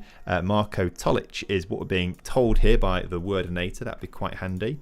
We also sold Capanadze for 1.5 million. He's our former right back. He's gone for 1.5 million. Hopefully a couple of the players will be leaving as well. Oh, he's at Slovan Bratislava as well. I don't think they're going to let us have him on loan, sadly. Sold Karabashvili for 33 million after buying him for £8 million 2 seasons ago. If only we could get that kind of money for him. I think because of the league we play in, we are never going to sell players for that kind of money, sadly, which is a real shame. But he's with us now, Karabashvili starting at left back. So we've got Furwald in goal, Roy Torres starting at right back, Galika, Ortiz and Karabashvili make up the back line, Blaszko and Sforza in the middle. We'll swap those two over because they work better like that, although Blaszko might get played out of position a little bit here potentially. He prefers to be a deep line playmaker, and we've got him down as a defensive midfielder. That's going to be a bit tricky for him. Amara Diouf, Bruno Durdov, Rabi Mateta Pepper through the attacking midfield with Alan Abando up top. It's a very Wonder Kid heavy team at the moment, or at least Wonder Kids that were. Well, Alan Abando kind of is a Wonder Kid still. Durdov is in this Football Manager, as is Karabashvili and Amara Diouf. So we've got some good players in the team.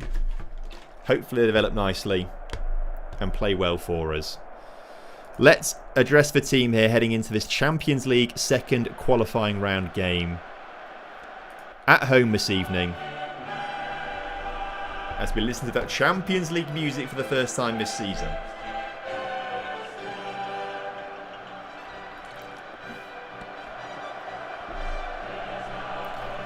And out come the players. Leading the line for the first time is not Amara Diouf. He's our captain, but that is not Amara Diouf.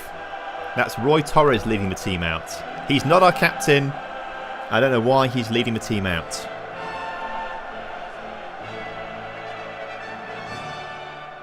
I need to turn the game music down in my ears because that's very loud. Right.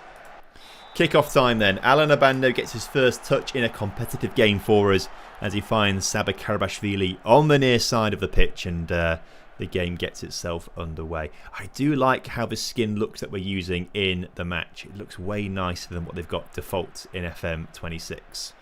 Diouf into the middle. Abando gets his first goal 3 minutes into the game. Alan Abando on his debut. And is that Amara Diouf, by the way, with the free kick there into the middle? Yeah, Amara Diouf onto the noggin of Abando. And that is the perfect start to this game for us as we go 1-0 up here. Dinamo Zagreb down to Vilnius there already. Honestly, for me, one of the very best parts of football that I enjoy is the qualifying round for the Champions. I just find it so much fun. I think it's such a cool, for all the European competitions, but especially the Champions League, it's like the highest level, right? And I'm always like, oh, I want to go to Vilnius now. That's like a cool place to just go and visit for a little bit. Maybe go and watch a football match, for example. Maybe not Belarus right now, but I feel like, maybe in 20 years' time when things have calmed down, maybe Belarus would be kind of cool to go and visit for a little bit. Sforza in towards the youth, cleared. But with keeping hold of possession right now as Blaszko, fresh off his loan spell with Stoke City, is ready to try and take command of the midfield for us this season. I'm expecting a huge season from Blaszko, although he is going to get played out of position more to accommodate Sforza, because Sforza's left-footed and is more of a playmaker, so he will get priority as that playmaker. Blaszko this season is going to be more of that sort of holding midfielder, which I'm not quite sure he's going to be too happy with. But we'll see. Karabashvili gets past his man, finds a pass towards... So what was that highlight for? What did we see in that highlight that was worthy of a Jesus Christ. Anyone find there's a lot of kickoff highlights where the taker just hoops it off the pitch? Yes, that does happen a lot as well. It does happen a lot. Now, actually, one part of today's stream, I did say that I was thinking about tinkering with our tactic a little bit to try and get things to work a little better for Durdov and for Diouf. And I was thinking about maybe making Roy Torres a fullback, not a wing-back, and making Amara Diouf a inverted winger. But he's got an assist and now he's got a goal. And now I'm thinking, well, do we just leave him as an inside forward instead? But we've got Karabashvili, who is incredible at left back, right? So if we have him as the wing back on attack, really attacking down this left hand side, and then if Diouf drifts inside as an inverted winger, that might just help support Karabashvili, but also get out of his way a little bit. And then you've got room for Abando, Mateta Pepper and Durdov in the middle, is my thinking. But right now, maybe we don't need to make changes at the moment. Roy Torres fighting for his life, by the way. He is now under considerable pressure to perform, given that we've just loaned that 18-year-old Brazilian that I've already forgotten the name of. But he will play a lot of football, the 18-year-old, particularly when we've got an option to sign him as well, as Durdov finds a ball across to Karabashvili. His first full season at the club, joined us in the January transfer window of last season. Did pretty well. Took a little time for him to get sorted, and Diouf is like, don't you dare change my role. 3-0 up here. And already I feel comfortable to say we're going to be going through to the third qualifying round of the Champions League. And if from the third qualifying round of the Champions League, even if we lose that and then lose the fourth qualifying round of the Europa League, we'll go into the Europa Conference League. So win this tie and we will be guaranteed European football of some kind, which is fantastic.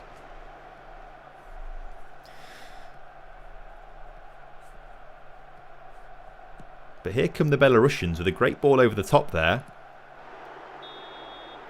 And I think they might be offside there, judging by how much pace and space that the striker did have. But maybe our defenders just switched off there. No, it was disallowed for offside. Okay, that's all right then. That's all right then. Of course, Fruwold in goal. His first season with us. He joined last season on loan, but we loaned him. We signed him last season and sent him out on loan.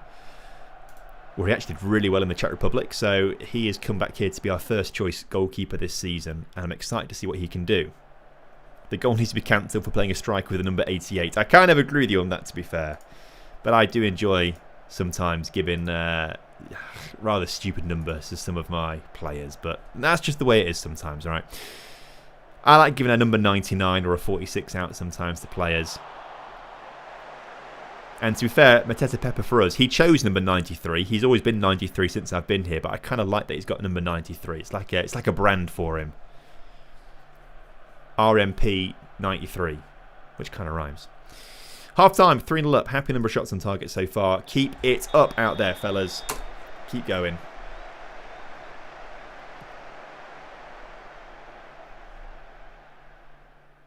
Also, very, very exciting. Before I say very exciting, I guess it's not exciting for a lot of you guys out there because maybe you're not rugby fans. Have we got any rugby fans in the chat? Because otherwise, if we don't, then there's no point me telling this story. Really? There's no point me telling a story if we've got no rugby fans in the chat.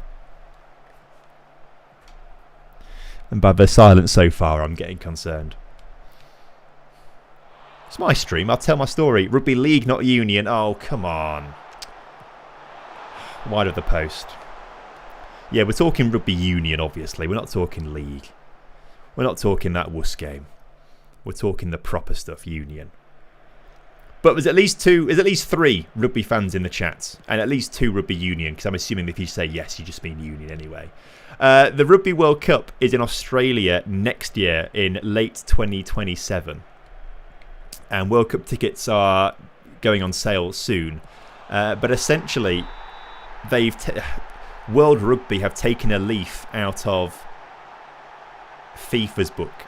So FIFA did a very expensive, if you buy an NFT, you can get I think it was essentially you can win the opportunity to buy tickets early. So it wasn't even if you pay £1,000 for an NFT, you are automatically allowed to buy tickets early. It was like you get a chance that you might be able to buy tickets early. I think Rugby saw this and were like, oh, we could try something like that. And so it's not as egregious as what FIFA are doing. But they did. Because the World Cup's in 2027, they say we're going to sell 2027 super fan passes. And it's actually really good. To the point, because you can buy... Essentially, these 2027 people who bought fan passes get the very first dibs on tickets. And you can buy up to 4 tickets at pretty much every single game of the tournament. I think you can get 52 tickets total or something like that. But, it's a lot. So me and my friends were like, well, if we're going to... There's me and 2 other friends that love rugby or watch a lot of rugby. And we said, okay, if we're going to go all the way to Australia, we want to do a lot of planning because it's going to get quite expensive going to Australia, etc. So let's try and go for this super fan pass and just see. Because if we can get a super fan pass, which cost... I think it was £300, which is a lot of money. especially when you're not really getting anything for it. You're just getting the option to buy tickets early. But we're like, okay, if we're going to go there all that way, it's going to get expensive. Let's just see if we can get it. And then we know exactly what tickets we're going to get. There's not like it's a mad rush in like a general sale kind of thing. So all the tickets being sold Australian time. Oh, so you almost score a goal there. We'll make some changes. Just pause the story a second whilst I decide to bring Bartol Barisic on. I'm going to bring Davey on. I'm going to bring Ilko on. And I'm going to bring Kiefer on as well. There we go. Oh, I can't. He's injured. You'll be fine, fella. You'll be okay. You'll be okay. So the point was, I woke up at like 5 a.m, whatever it was, to try and buy this Superfan Pass ticket, thinking we're not going to get onto it because everyone's going to try and buy one. And then by an absolute miracle, I managed to get one of these Superfan Pass things. Only 2,000 of them. So I was like, oh, wow, this is amazing. So we can get any tickets we want to. So the Superfan Pass sale is tonight at 1 a.m. So I'm going to log on at 1 a.m. and our plan is to get tickets for the final, the bronze medal match, and both semi-finals. So 4 games later on in the tournament. One of our friends is getting married just before the semi-finals, actually, so it kind of works out nicely. But that's going to be really sick. So all being well, tonight we'll get tickets for the World Cup final, the bronze medal match, and both semi-finals all in Sydney. So I'm really excited for that.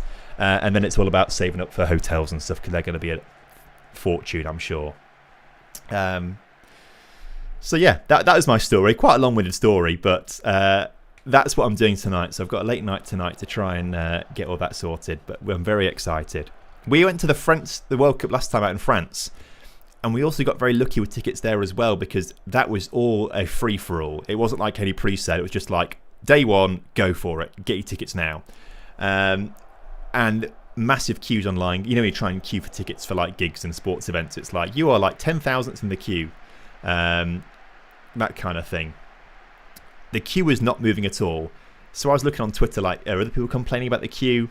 And I saw one guy on Twitter and he said, if you change... if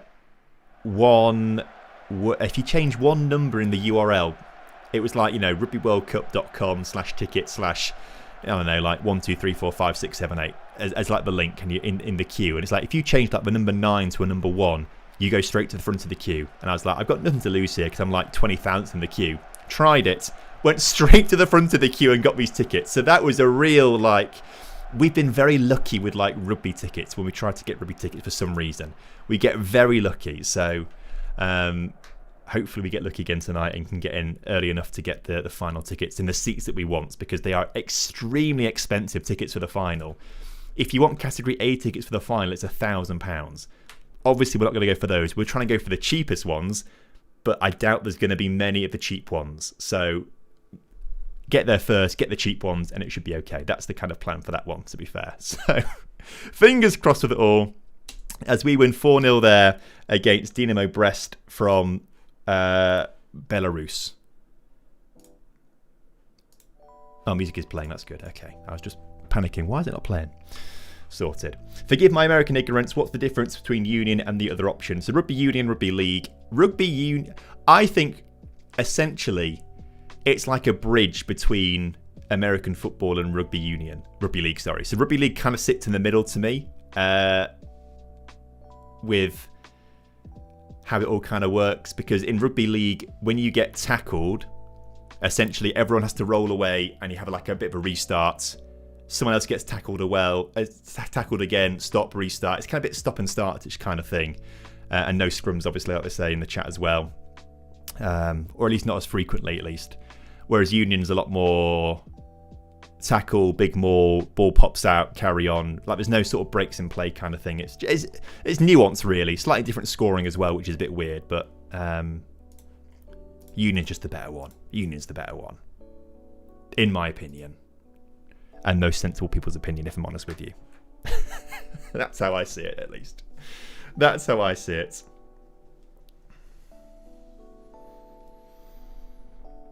Yeah, league, 5 attacks. If you don't score, it turns over to the opposition. So There's maybe a slightly more it depends how you look at it. You could say there's more tactics in league because of that situation. It kind of depends where you grew up, I think, to be fair. Northern England is a lot more league, Southern England is a lot more union. That's kind of a difference, really.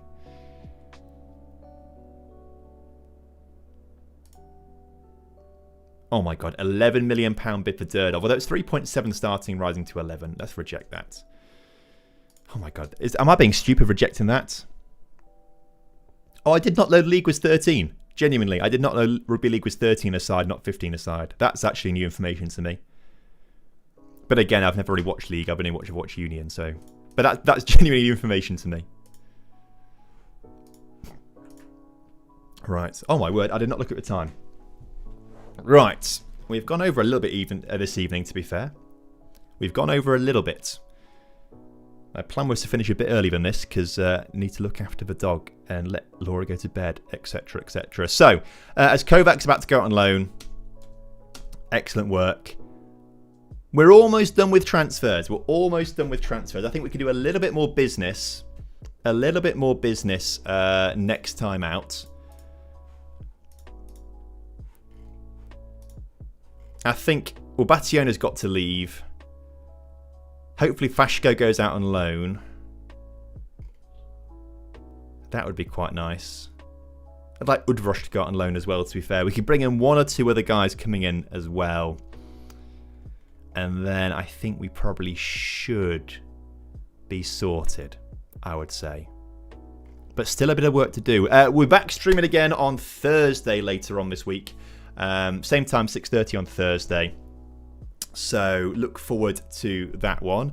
We'll finish off the window and get the season properly started. We're pretty much confirmed into the fourth qualifying round of the Champions League after that 4-0 win there. But who knows? We could have a terrible, terrible time in that match and it could all go completely wrong for us. Who knows? But I am excited for that at least. And we'll see how far we can go in the Champions League. We'll make a run of the qualifying rounds and hope for the best. So thank you very much for... If I can press the right button, that's the one I'm looking for. Thank you very much for tuning in this evening, everyone. Lovely to speak to you all. Hope you had a good time. I certainly did. Nice relaxing end to the day, actually. It was a bit of a stressful day and a lot going on. So it was nice to sort of chill and have fun with that one. So until next time, everyone, have a lovely, lovely evening. And I will speak to you all soon. Lots of love. If I can find the stop stream button. Goodbye.